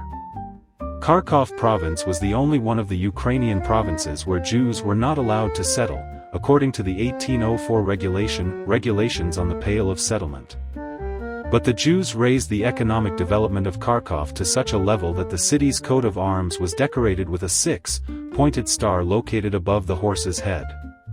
Kharkov became the second most important fair city in the empire. The first was Novgorod. After receiving a university education, Samuel and I decided to open a private clinic, but this clinic did not last very long. Circumstances arose in which Samuel and his family had to urgently leave the city. In 1903, the Kharkov Conference of Russian Zionists adopted an ultimatum demanding that Theodor Herzl abandon the Uganda Plan. The initiator of this ultimatum was Solomon. He enjoyed the respect of his fellow countrymen. He stated that he had a vision that the Jewish state should be created on the Promised Land. Many believed him, but his opponents did not forgive him for this. In addition, the leader of the Kharkov Black Hundreds, the 3rd Duma deputy, Professor Vyazilin, began a whole campaign of persecution against Samuel's family. Professor Vyazilin was a medieval historian by training. He once sent me an invitation to come to his home. His house was on Kulikovskaya Street, opposite the office of the Society for the Relief of Poor Jews. He probably became an anti-Semite because his house was the only non-Jewish house on a Jewish street. When I came to him, he said, "Dr. Gamburtsev, do you know who you are working with? Do you know how your family ended up on Ukraine?" I answered cautiously, "I don't know, my parents didn't tell me about it." Vyazilin handed me a stack of sheets of paper covered in small handwriting that was familiar to me. It was my father's handwriting. Without asking where he got it, I began to read. From what I read, I learned the reason why my father left Moscow and how it happened. "How did you end up with these notes?" I knew nothing about them. I asked. "These papers came into my possession by chance, along with your father's library, which I bought from your mother. I am ready to give them to you, since I recognize your right to them." His answer reminded me of the time when, in order to pay for my education at the university, my mother sold part of my father's library. I thanked him and hid the papers in my bag. "I need your help to find out the existence of the relics described in the papers. If they exist, then this is the property of our state, and you, as an honest citizen, must help me. I have done my research, and I can tell you that members of this family are always lucky. In addition, the capabilities of doctors from this family are legendary.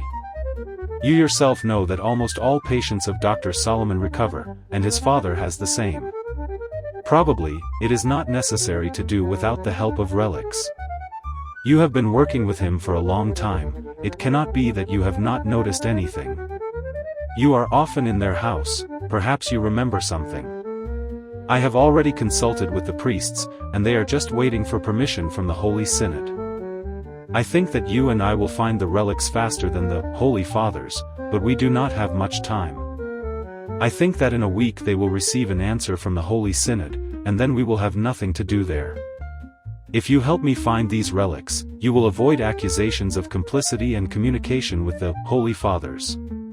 I realized that I had no other choice but to agree. Having promised to deal with this issue right away, I went straight from Professor Vyazilin to Dr. Solomon's house. When he saw me, he realized from my worried look that something had happened. We went straight to his office, where he listened to me attentively and read my father's papers. Tearing his gaze away from the papers, he said to me, "If the priests found out about this, we must leave, both you and I. I will tell you about the relics, perhaps thanks to which you remained alive, but first I must tell my father and brother about it." A few minutes later he and they returned to the room where I was. From a secret niche in the wall, Dr. Burl took out a small blue bag and unzipped it. From the bag he took out a wooden box and an old talith. Carefully unfolding the talith, he took out a silver ring from it and looked at it carefully. On the ring was the following image: in the middle of the circle was a diptych with rounded upper edges, which stands firmly on the ground. This is how the tablets of the covenant are depicted. On the right side is depicted the wall of the Jerusalem temple and 4 praying Jews. On the left side of the diptych there is a sower who sows seeds into the ground on which the diptych stands firmly. Around the circumference is written, "If I forget your Jerusalem, let my hands fall." Dr. Burrell opened the box, inside of which lay a green stone with large black and small red drawings. On the stone was an inscription, "Benjamin, tribe of God," he read. With great emotional trepidation, Dr. Burrell took and gave me this stone, and I felt a pleasant chill in my palm. Dr. Burrell told me the history of the Shulmanovich family. In the end, he said, "These relics protect us, and your coming here is not accidental. Accident is one of God's pseudonyms. I advise you, too, to leave here without delay. True, do it carefully, you are probably being followed. I have been feeling followed for several days now." We said goodbye, and I went home. The next morning, Dr. Solomon did not show up for his appointment at our clinic. I went to his house, but no one was home. Where and how he disappeared, I still do not know. Professor Vyazilin, to whom I told everything, having learned about the relics, regretted that the clergy had managed to get there before him. We thought that they had taken both the relics and the family of Dr. Burrell. Imagine my surprise when I later learned from Professor Vyazilin that Dr. Burrell and his family had secretly disappeared. They had left through an underground passage. Under their house was one of the entrances to the underground tunnel, built in the last century and going from the city center behind the old fortress wall.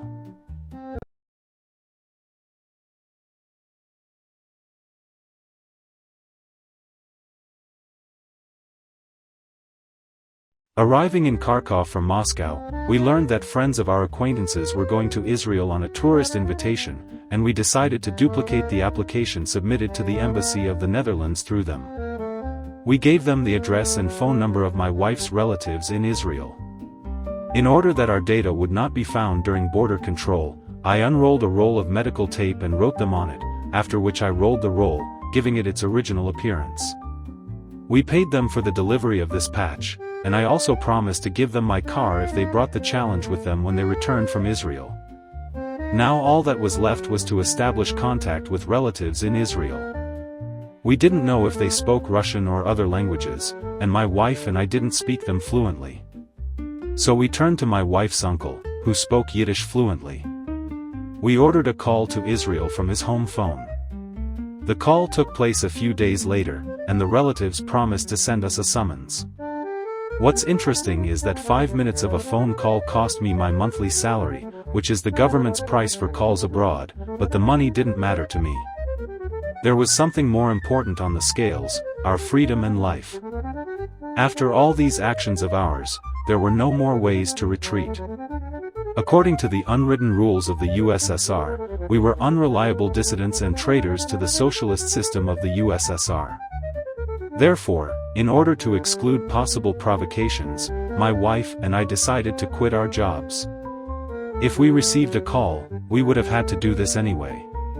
To obtain an exit visa, it was necessary to present documents about dismissal from work and the absence of any financial debts. In addition, it was necessary to remove ourselves from the military register at the military commissariat, present a certificate from the street committee that we sold the house that belonged to us, as well as a notarized statement from my parents and wife that they have no claims against us. Make copies of all educational and birth documents, certify them at the Ministry of Foreign Affairs. This was called legalizing them. It was forbidden to export original documents. In general, since the time of Stalin, in order to increase the isolation of the country, the names of professions were specially changed so that they would not correspond to international names. In particular, the word doctor was replaced with the word physician. This created certain difficulties in accreditation of professionals abroad. There were many difficulties, from those created at the state level to those created at the everyday level. The only thing that saved us was the availability of money and the ability to pay for everything. Despite the fact that we were well off financially and could afford to live without working for a long time, being fired from work and living unemployed caused me real stress. It was my wife who really drew my attention to homeopathic treatment of diseases. In her family, this was very much practiced. She, like me, came from a family of doctors, and certain traditions were passed down from one generation of doctors to another. Her parents, grandparents were doctors. The knowledge of homeopathy was passed down in her family on her father's side. Her ancestors worked together with Vladimir Ivanovich Dahl at the Kiev Military Hospital, and he, so the family legend goes, initiated them into the great mystery of homeopathy. My wife's father, Yuliy Israelovich, was a vascular surgeon specializing in the treatment of venous pathology. It was in their house that I first saw a copy of the painting by the artist Bidman Alexander Igorovich, Homeopathy Looking at the Horrors of Allopathy. According to family legend, the family had previously kept an unfinished version of the painting, given to them by the artist, but it disappeared during the October Revolution. This painting always amazed me with its expressiveness, and when I learned that it historically correctly depicted famous doctors of that time, my amazement knew no bounds. My family kept a copy of Rembrandt's painting, The Anatomy Lesson of Dr. Tulp, and there is a certain connection with this painting in the history of my family. Truly, God's ways are inscrutable, and everything in this life is predetermined. When my father and mother met, they did not know that the image on the relics kept in the families in which they were born were the same. To this day I do not know how the details of the image on the ring, passed down through the generations in my father's family and made, according to legend, from silver that remained after the production of the silver pipes of Moshe, are depicted on the medallion that I received from my mother. As a result of numerous inquiries and searches in specialized literature, I was able to find out that this medallion was minted in honor of the founding of the city of Rishon LeZion in Palestine, the cornerstone of which was laid on July 31, 1882. Today, this city is in fourth place in terms of population among the cities of Israel. The medallion was intended as a commemorative medal for sponsors, donors, and other important persons who took part in the founding of the city, both in Palestine and in the diaspora. Or, on one side, where Magen David is at the top, Rishon LeZion, as it is written on the medallion, hence the name of the city.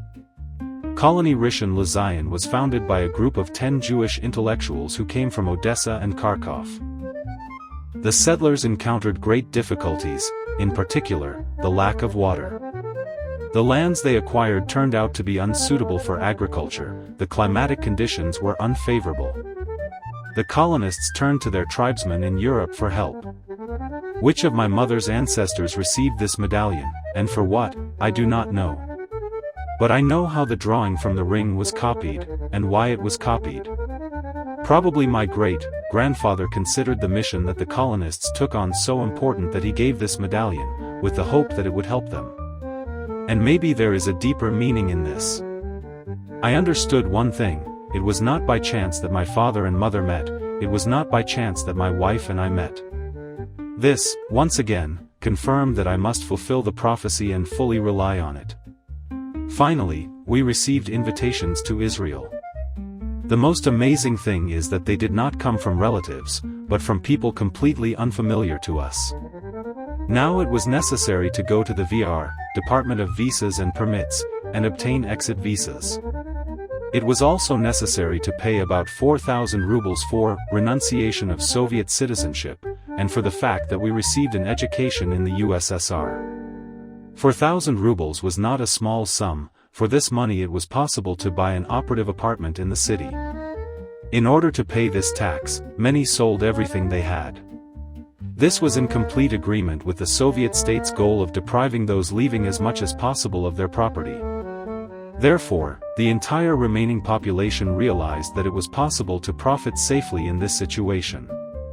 The long line for visas in OVR turned into a very, very short one, you just had to pay. No one was afraid to take bribes, with the tacit consent of the state, they became, as it were, legalized. But this also had its downside, and led to the fact that we decided not to fly by plane from Moscow to Israel, but to go by train to Budapest, and from there by plane to Israel. The reason was the following: in Moscow, the extortion of money from those leaving began at the train station and did not end even before boarding the plane.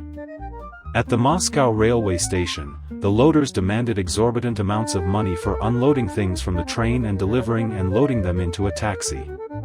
Moreover, no one guaranteed that the taxi driver would deliver from the railway station to the airport. On the way to the airport, people were robbed and killed. Everyone understood that those leaving were carrying money and valuables with them. There were no other ways to take them out. That the baggage handlers worked with certain taxi drivers was beyond doubt. There was a well-established and guarded system of robbery. Baggage handed over at the airport was opened by the baggage handlers before being loaded onto the plane. All the most valuable items were taken out, and all sorts of trash was thrown in instead, in order to maintain the previous weight of the baggage. It was only possible to take out something truly valuable with you, and only if customs did not take it away.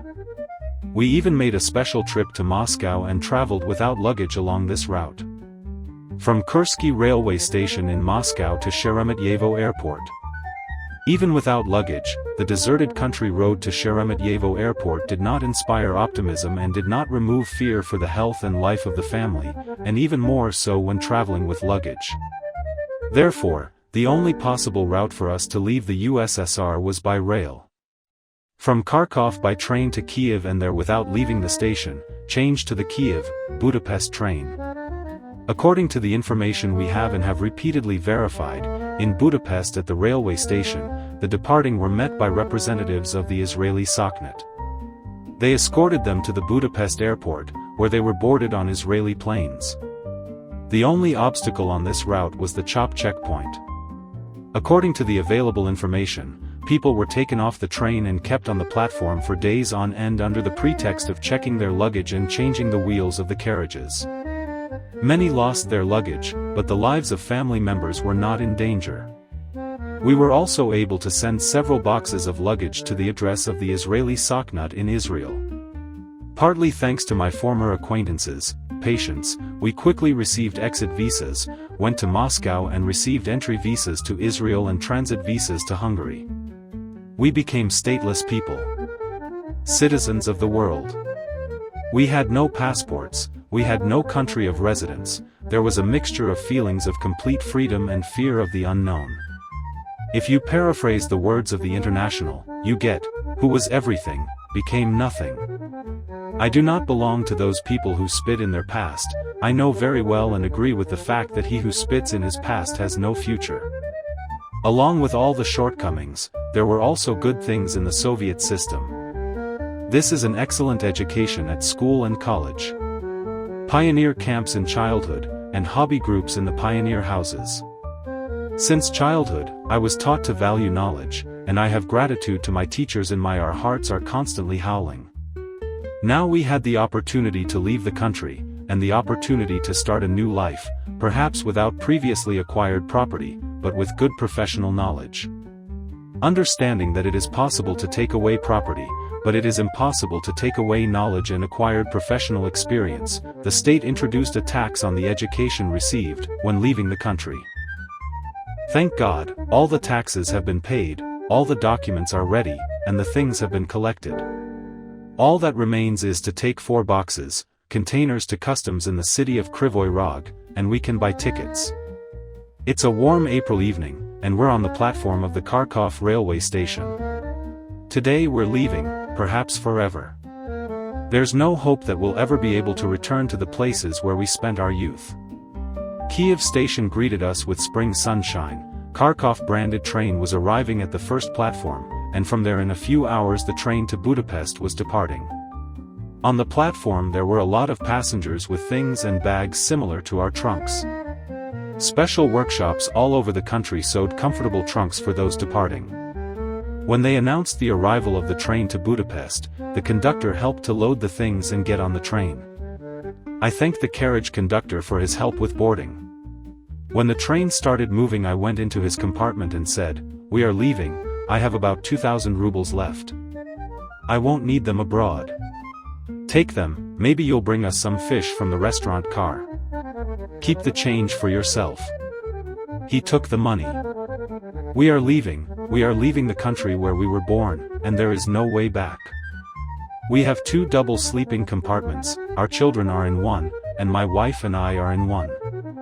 At night the train arrives in Chop, where the carriage wheels are changed to European standard.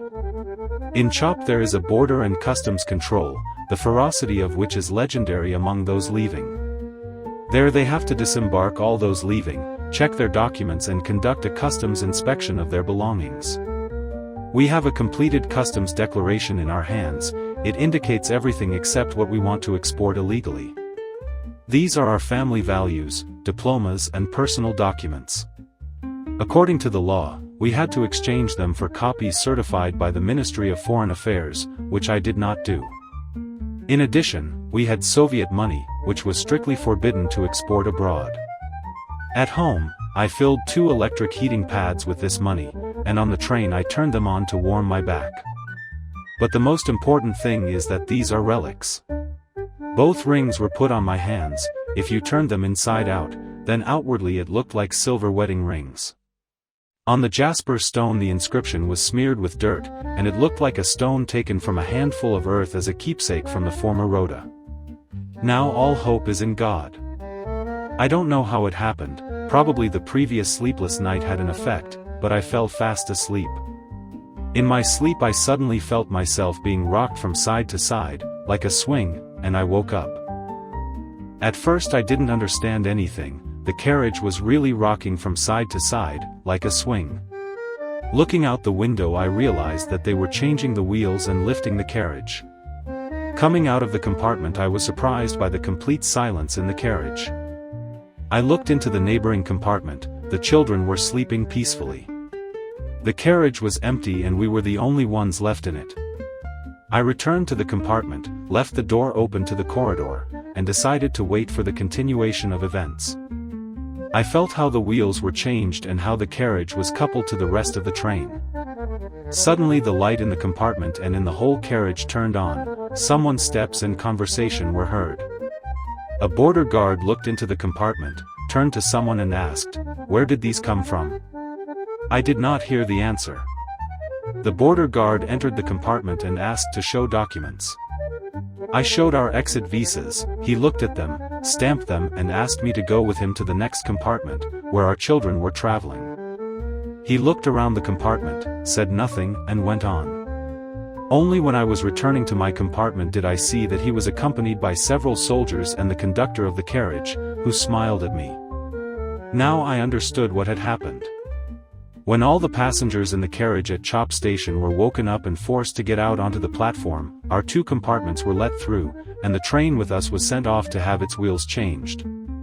After the wheels were changed, the carriages were attached to a new electric locomotive, adapted to the European gauge of the railway, and a new train was formed. The passengers who were traveling in our train from Kiev remained on the platform and will be able to leave only after a thorough border check, and what is more important, the strictest customs check. The customs officers do not need to hurry now. Their check will take as much time as they consider necessary, and people, including those with small children, will huddle for days at the station and leave in small groups on other trains. Passengers who had been dropped off from previous trains and who were lucky enough to pass the check began to enter the carriage.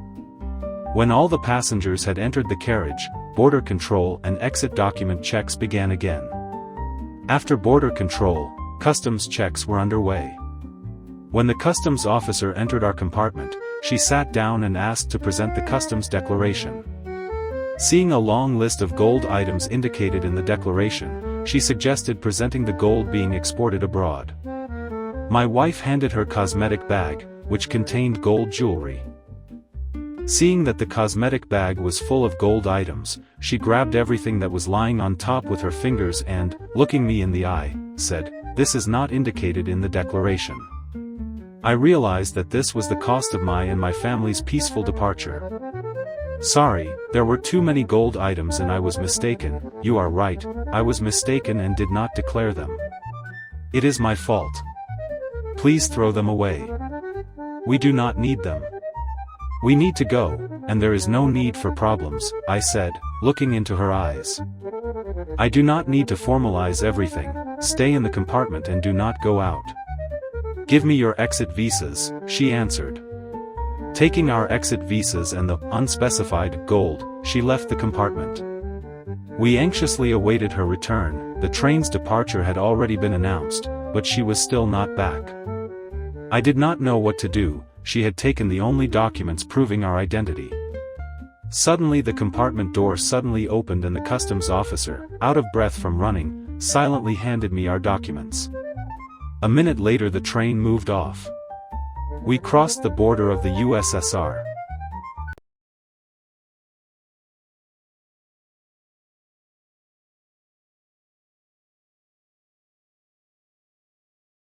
The Almighty forbade anyone else from blowing these trumpets. They could only be used by Moses. According to the will of the Almighty, both trumpets were identical and made of silver. The Almighty specifically forbade making them from gold, so that they would not remind of the sin of the golden calf. By forbidding anyone but Moses to blow the trumpets in honor of another leader, the Almighty did not forbid blowing them in honor of the Jewish people. Upon hearing the sound of these trumpets, the Almighty promised to remember the sons of Israel with kindness and deliver them from danger. Awakened by the sound of the trumpets, the Jews will come to their senses from spiritual numbness and will perform teshuvah, and then they will receive God's help. The trumpets must be blown simultaneously from both of them together. After Moses' death, when his successor Joshua achieved his first victory in the land of Israel, in his honor, the Kohanim blew the shofars, specially made ram's horns, not the trumpets of Moses. Then the rabbi continued, "King, you are destined for a great mission to gather and awaken the Jewish people, to remind the Almighty of the need to remember the sons of Israel with kindness and deliver them from danger. In my family, a relic has been passed down from father to son, which I must now pass on to you, King." In a dream, an angel came to me and told me to do this. It is one of Moses' trumpets, which my family has kept from generation to generation. You must find the second trumpet, gather the Jews in your kingdom, and with the sound of the trumpets, awaken them from spiritual numbness. This is your great mission, King Bulan. But remember, you must not blow into just one trumpet, as this can bring great misfortune to you, your descendants, and your people. You must blow into both trumpets simultaneously. The rabbi then continued his story. The angel who appeared to me in a dream was called Bedern. This angel told me that the path of the search would be indicated by the number 1344. It consists of two parts, which will help in the search, 426 and 918, and if you add these two numbers, you will get 1344. The number 1344, as well as its two components, is a cipher for the search. I understood that the way to understand the words of the angel lies through gematria. Gematria is a cryptogram, giving the numerical value of a word instead of its presumed letters. The rabbi paused for a moment and then continued, "I want to tell you, King, that the angel also told me something else.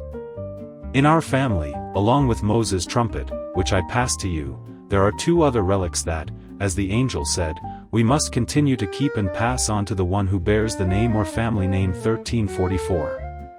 I, King, do not hide anything from you. You must know the whole truth.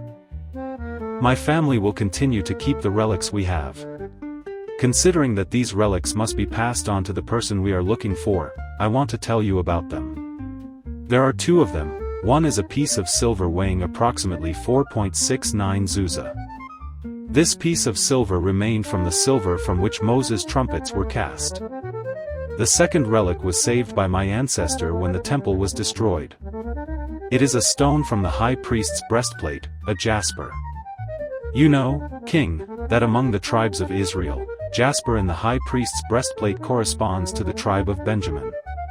Benjamin's mother was Rachel, the second wife of Jacob. She was also the mother of Joseph.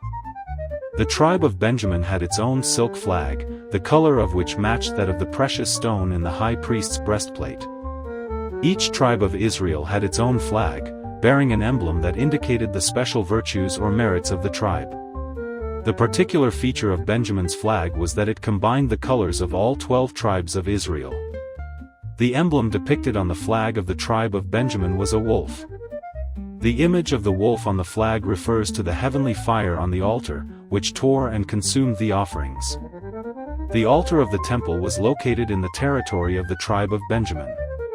Thanks to the sacrifices offered on this altar, the entire nation of Israel received blessings. Therefore, the flag of the tribe of Benjamin featured the colors of all the flags of the tribes of Israel. The symbol of the tribe of Benjamin's fortune is the bow. Klaus Peterson, with his encyclopedic knowledge, perfectly understood that the Jewish word mazel means zodiac, and the word keshet corresponds to the sign of Sagittarius. He also knew that in Jewish tradition, the symbol of Sagittarius is the bow, which the archer holds in his hands. This symbol, the bow of war, originates from the rainbow. In Hebrew, the words bow and rainbow are written the same, keshet. They have the same gematria. The rainbow is a symbol of the preceding month of Sagittarius, Cheshvan. The rainbow connects the sky and the earth, symbolizing peace between the Almighty and His creation. The appearance of the bow is a semi-circle. Two bows connected together form a closed circle. The circle corresponds to the Hebrew letter Samek, which denotes the month of Sagittarius, Kislev. In Jewish tradition, the circle symbolizes the omnipotence of the Almighty. Klaus Peterson continued to reflect on the most significant moments in the letter of King Joseph. The king perfectly understood the significance of these relics. He also understood the importance of the trumpets of Moses and the resonance they could cause in the world. Therefore, King Joseph, in his secret letter, addressed Hasdai ibn Shaprat, asking for help in searches, which had already been going on for generations under the Khazar kings. Under King Bulan, many Jews were relocated to the Khazar lands. These Jews were persecuted in other countries. They settled in entire districts of Khazar cities. A large number of them were in the capital, Itl. When the throne of King Bulan was inherited by his son, King Obadiah, he strengthened the kingdom and established the faith in the proper manner and according to the rules. He built synagogues and houses of learning, and gathered the scholars of Israel. And this happened in 809. Thus wrote King Joseph in his letter in 861. King Joseph asked that the letter be kept secret. Klaus Peterson decided that it was necessary to meet again with the returned messenger. His soul was filled with pride for the mission that he and his companions had organized and for the right choice they had made in 1654. It had been 6 years already, and now it was 1660. Last year, his close friend and companion, Rabbi Manasseh ben Israel, passed away.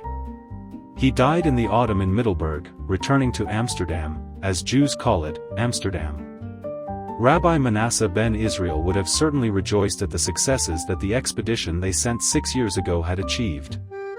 This would have somewhat alleviated the disappointment Rabbi Manasseh had when he did not fulfill his dream during his lifetime. His dream was to bring the Jews back to Angleterre, or as it was called in Hebrew, Ketzaharetz, the end of the earth. Rabbi Manasseh ben Israel believed that after the Puritan Revolution in England, Jews could return, and this would mark the end of the diaspora, leading to the coming of the Messiah.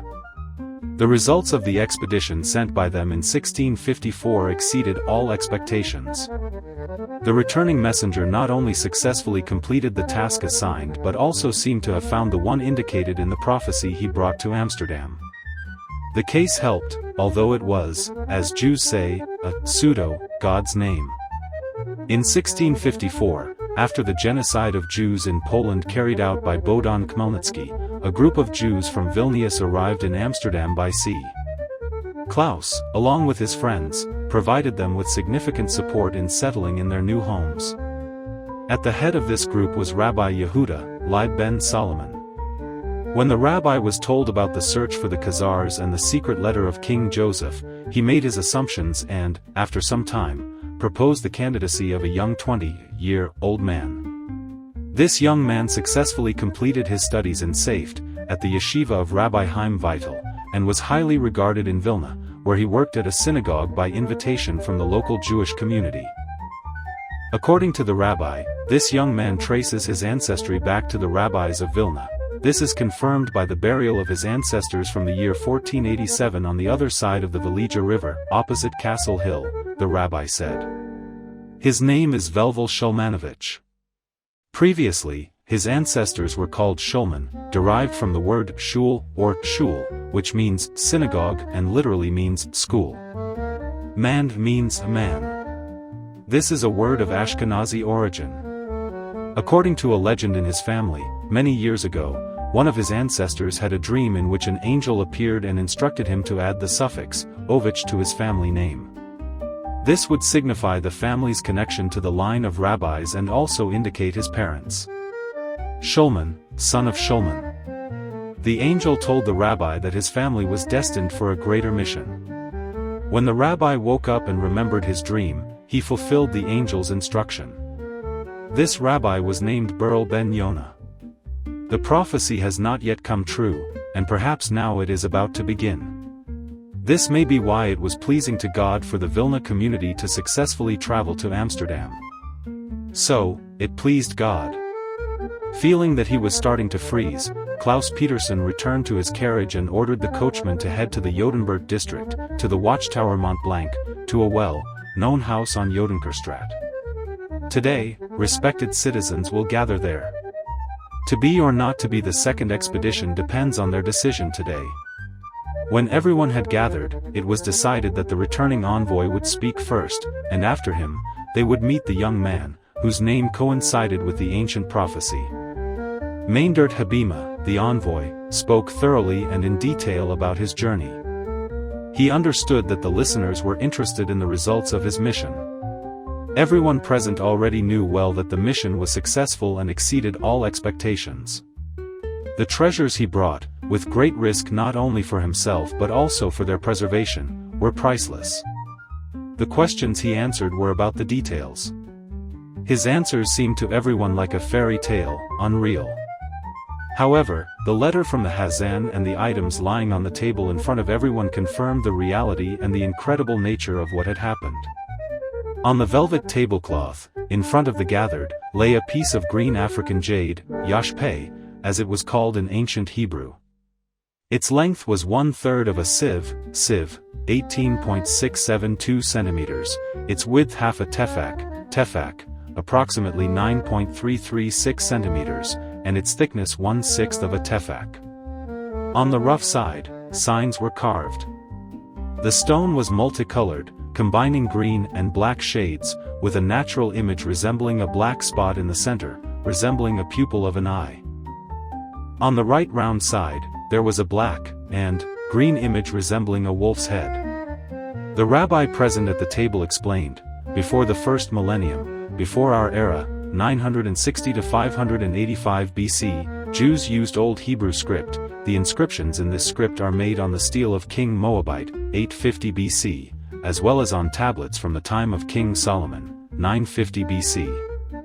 During the Babylonian captivity, Jews gradually stopped using this script and switched to Babylonian, Aramaic script. The inscription on the stone is made in the Old Hebrew script. Seeing the amazement of those present, the rabbi continued, "It means the upper word, written in larger letters, Behayamai. The second line, Shibti Ud, he, which means the tribes of God. Whether this stone is from the breastplate of the high priest or a copy of it, I cannot say for sure. As is known, each of the 12 stones of the high priest's breastplate corresponded to one of the tribes of Israel. Jasper was the stone of the tribe of Benjamin. There is an equivalence of gematria for the full name of Benjamin, Benjamin ben Jacob, 396, and the name of the stone, Jasper, 395 plus 1, one of the rules of gematria. The inscription on the stone fully corresponds to the inscription that was on the stone of the high priest, said the rabbi.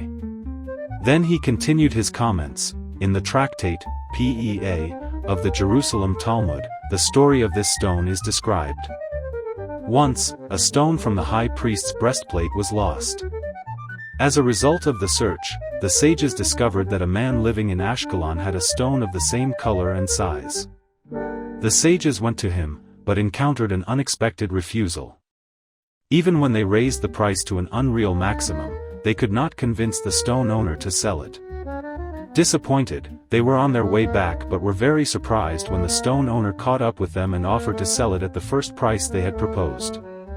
He explained his behavior by saying that when the sages arrived, his father was sleeping.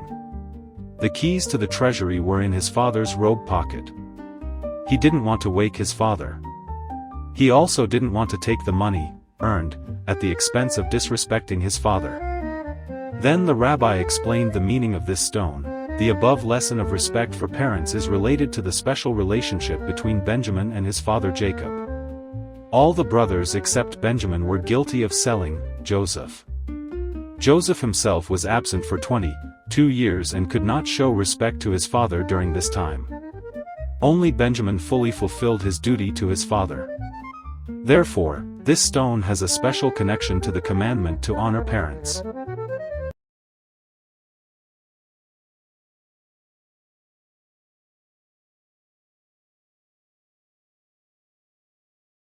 In 1713, after successfully completing the Leiden Academy and a brief practice in the city of Leiden, I received a letter from our family friend Abraham Ruda. With the permission of the Russian Tsar Peter I, he opened a private pharmacy in Moscow and invited me to come to him. In his letter, he described in detail his life and work in Moscow, as well as his plans to open several more pharmacies. In his letter, he wrote, "The existing apothecary order in Moscow supplies medical supplies only to Moscow and the army of Moscow. All other inhabitants of the country must receive help from vegetable shops of herbalists, or as they are also called, shop sitters, who sell various medicinal herbs, and they know their healing properties. They also give advice on how to apply one or another remedy, thus treating those who turn to them. The apothecary order is interested in the development of pharmacy and medical assistance in the state of Moscow and therefore invites foreign pharmacists and healers to work. I will give you my recommendation, you will pass the necessary preliminary test, and you will be able to practice in my pharmacy. My pharmacy is the third free, private, pharmacy in Moscow, which opened according to the decree of Tsar Peter from 1701. This decree was issued after the death of the Boyar P.P. Saltykov in 1699, who had been treated with medicine purchased from an herbal shop. After his death, a decree was issued instructing all herbal shops to close and for the shop sitters to leave the city. Opening a pharmacy in Moscow is now very profitable because the decree states, any Russian or foreigner who wishes to establish a free pharmacy, with the permission of the government, will receive a free location and a letter of privilege for hereditary transfer of his establishment. Now in Moscow, there are only 2 free pharmacies, besides mine. One belongs to the alchemist of the apothecary order Johann Gottfried Gregory, and the second to Danila Gurchin. There is also the Royal Pharmacy, which is located on the territory of the Moscow Kremlin, and the main state pharmacy near the Kremlin. The apothecary order controls the production of new medicines and also controls the collection of medicinal herbs used in the production of these medicines. The composition of the examination commission of the apothecary order, before which you will need to appear, includes the Tsar's trusted person, doctors, surgeons, pharmacists, bloodletters, and barbers. The letter ended with kind wishes to me and my parents. I wrote a letter to my father, attached Abraham Ruda's letter, and began waiting for a reply. I didn't have to wait long, my father came to me himself. He was very agitated, and after our warm meeting, in the evening at the table, he explained his visit and his concern. I tried many times to enter Russia, but I was not successful. Tsar Peter constantly rejected not only my requests but also the requests of other Jews to enter Russia.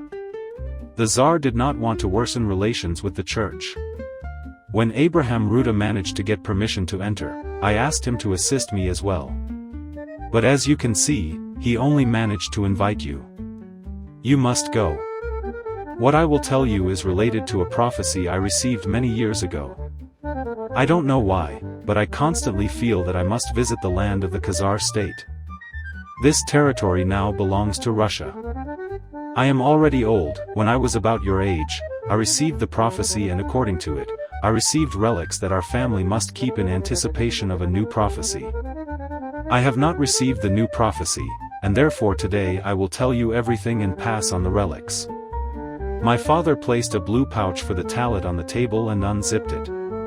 From the pouch, he took out a wooden box and an old tallit. Carefully unfolding the tallit, he took out a silver ring and gave it to me. The ring had the following image. In the center of the circle was an image of a diptych with rounded upper edges, firmly standing on the ground. This is how the tablets of the covenant are depicted. On the right side, there is an image of the wall of the Jerusalem temple and 4 praying Jews. On the left side of the diptych, there is an image of a sower sowing seeds into the ground, on which the diptych firmly stands. Around the edge, there is a saying from the Psalms of David. Psalm 136, verse 5. If I forget you, Jerusalem, let my right hand forget its skill. At the top above the diptych, there is an image of the Star of David, and at the bottom, on the ground where the diptych stands, is my family name Shulmanovich.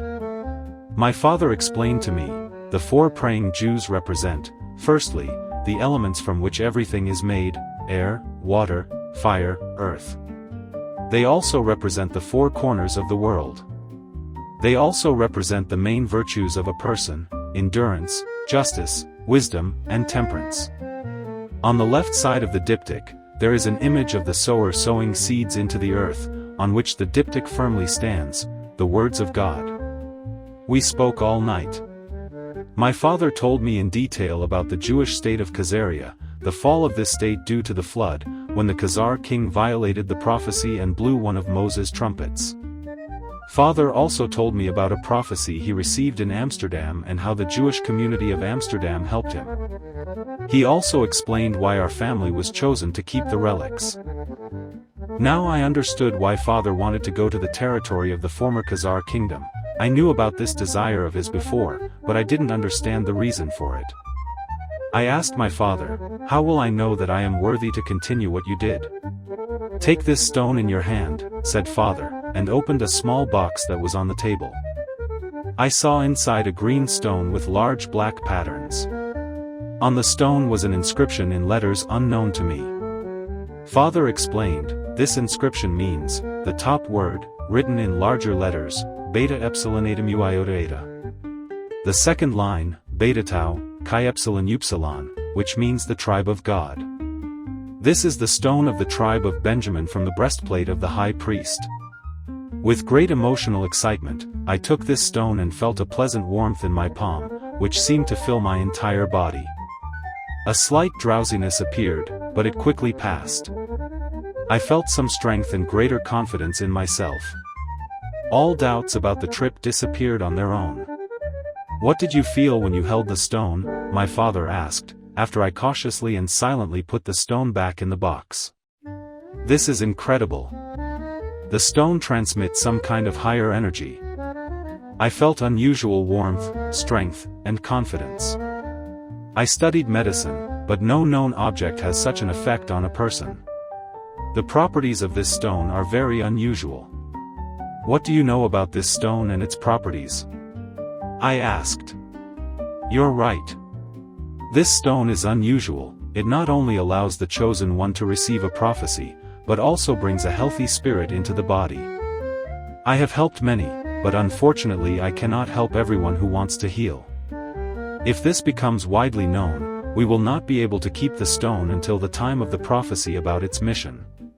Even when I used the stone to help the sick, I always recommended a herbal mixture at the same time and said that these herbs help. I recommended you study medicine because I knew that the time would come when I would have to tell you everything. Today, this time has come. Your sensations from the stone prove it. You must continue and test yourself. Tonight, put this stone under your pillow when you go to sleep. According to the prophecy I received, this ring protects our family and helps preserve the stone. Keep this ring, it will protect you. And this ring has been in our family and was traditionally passed down even before I took on the mission of guarding the relics. According to my grandfather's words, this ring belonged to King Solomon, and before him, it was the ring of Yehoshua ben Hunah. This ring will help you and your descendants preserve their health and also heal other people. This is its purpose. Probably because of this, the main profession in our family is medicine, said Father. I put the ring on my finger and took the stone in my hand. Suddenly, I felt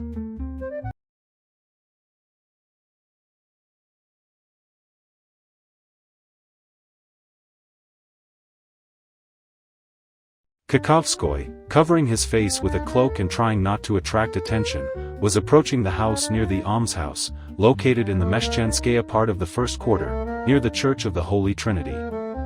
According to the information he had received, the chief doctor, Schweiker, was supposed to be absent at that time.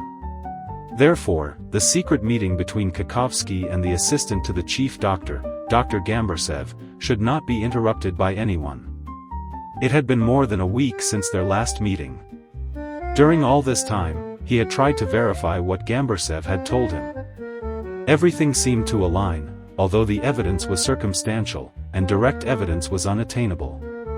Yet, even the information he had learned during this time caused him incredible excitement. Could he really restore the former greatness of his family, so sharply diminished after his father's execution? Once, his childhood friend, who worked in the gendarmerie, introduced him to a report by the gendarmerie chief, Mr. Dubelt, in which the chief explained the reasons why Kakhovsky's father and other wealthy people with brilliant futures had opposed the Tsar and his authority. The chief wrote, "The most thorough surveillance of all the liberals, of what they say and write, led the authorities to the conclusion that one of the main reasons behind the hateful plans of the December 14, 1825, conspirators was the false claim that the debts of the nobility were owed not to the state, but to the imperial family. The devilish reasoning that by escaping from creditors, one can escape from debts, filled the minds of the main conspirators." Kakhovsky knew that his father's estate, like those of his comrades Ryleev, Pastel, Muravyov, Apostle, and Bestuzov, Ryumin, was mortgaged at the state bank, the only authority over which was the Tsar himself. The gendarmerie chief, Dubelt, had no reason to slander his comrades in arms. Had it not been for his father's friend's indecisiveness, the Tsar would not have been able to bring artillery to the Senate Square and shoot the insurgents with grapeshot. The uprising plan had not been well prepared, it was hastily drawn up. It included the capture of the Winter Palace, the Peter and Paul Fortress, and the assassination of the Tsar. The timing for the uprising was chosen well. Tsar Alexander unexpectedly died, and his brother Constantine abdicated the throne, although the troops had already sworn allegiance to him. Now, allegiance had to be sworn to the third son of Paul I, the new Tsar, Nicholas I. On December 14, 1825, the troops led by the conspirators refused to swear allegiance to Tsar Nicholas I. The defeat of the uprising led to the execution of Kakhovsky's father, and he was forced to leave St. Petersburg and live in Moscow. To travel to Europe, money was needed, and not a small amount. One day, he went to the first Moscow homeopathic hospital. He was suffering greatly from pain in his right foot. He had little money, and the landlady of the room he rented recommended a homeopathic hospital where she had treated her gout. She had learned about this hospital several years ago in the January 1846 issue of the Moscow Provincial News. He was treated by Dr. Gambersev, and the treatment was quite successful. They became good friends and trusted each other with their most intimate secrets. It was then that Kakhovsky learned that there was a person in Germany willing to pay a very large sum of money for something located on Russian territory. This item was owned by a Jewish doctor practicing in Moscow. Dr. Gambersev had been told about this doctor by a colleague who had arrived from Poland. The Polish doctor said, "When I was in Munich, I had to meet with a very high-ranking priest. I was greatly indebted to him for his help in one of my personal matters. When he learned that I was going back home to Warsaw, and then to Moscow, he told me about a relic. The trail of this relic had been lost over time. In his opinion, it might still be on Russian territory. There are people willing to pay any amount of money for this relic. Externally, this relic is a green stone with black inclusions, jasper. On one side of it, there is an inscription in 2 lines in ancient Hebrew. The priest did not say anything about the properties of this relic, but I understood that it was a very valuable object. I will tell you something that no one else should know. The priest is a very important figure in the Inquisition of the Holy See. They do not want to contact the Orthodox clergy here in Russia. If the relic is on Russian territory, according to their information, as soon as the priests here learn about it, they will immediately take it and hide it so that no one can find it. It is only known that the Jewish doctor who owns the relic must be successfully treating many diseases. In his medical practice, he surely uses the power contained in the relic. Gambursev thought for a moment and continued his story. There is a family doctor who treats the highest aristocracy. He is especially accepted in the families of the Osterman, Tolstoys, Mordvinovs, and Golitsins. This doctor is a homeopath, Hermann from Leipzig. He works with a Jewish doctor, Berl, who has been in Russia for a very long time, and as they say, he cured some disease of Admiral H.S. Mordvinov.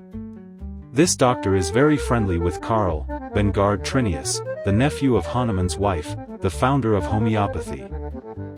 Karl Bengard Trinius is accepted at the royal court and is a professor of natural history to the future heir to the throne, Alexander II. Therefore, Dr. Berl has very high patrons. Among his patients, Dr. Berl has a reputation as a very successful physician. I believe he is one of the most successful doctors, accepted in the salons of the nobility. He is reserved, avoids various gatherings, balls, and parties. He also communicates little with his fellow doctors. As a Jew, he was not expelled from Moscow only thanks to the protection of the highest nobility, who use his services. His patient circle is very limited. The physician Schweker once approached him at the request of the relatives of one patient, who was undergoing treatment with us. This patient had suffered a stroke, apoplexy. The patient was a Jewish merchant who had come to the fair. I saw how Dr. Berl treated him. Dr. Berl took a needle and pricked the tips of all 10 fingers, after which he squeezed a few drops of blood from each puncture. Then he pulled the patient's ears up, and when they turned red, he pricked the earlobes with the needle on both sides and also squeezed a few drops of blood. Suddenly, the patient got up and sat down, the facial distortion corrected, and he began to speak. It was like magic. I have seen many patients with strokes, but I have never seen recovery happen so quickly. Dr. Berl sat next to the patient, took something out of his pocket, and placed it in the patient's hand.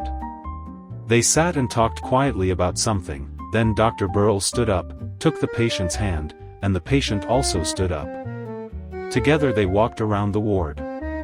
Doctor said something, and I saw the patient return to Dr. Berl what he had been holding in his hand. After that, the relatives entered and expressed their deep gratitude to the doctor. They took the patient and went home. I asked Dr. Berl what he had given the patient to hold.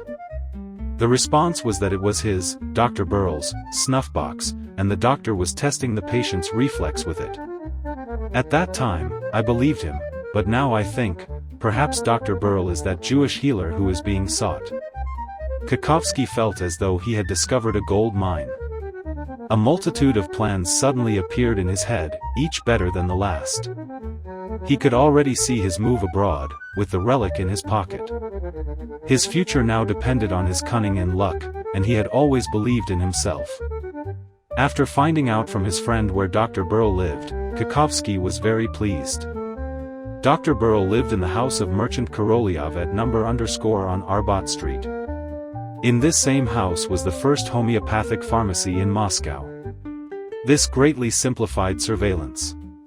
Kakovsky quickly packed up to go home. After drinking one last shot, the friends parted ways. Kakovsky took a coachman on the street and ordered him to go to the homeopathic pharmacy located on Arbat Street. When the coachman stopped the horse near the pharmacy, the future millionaire paid him off and sent him on his way.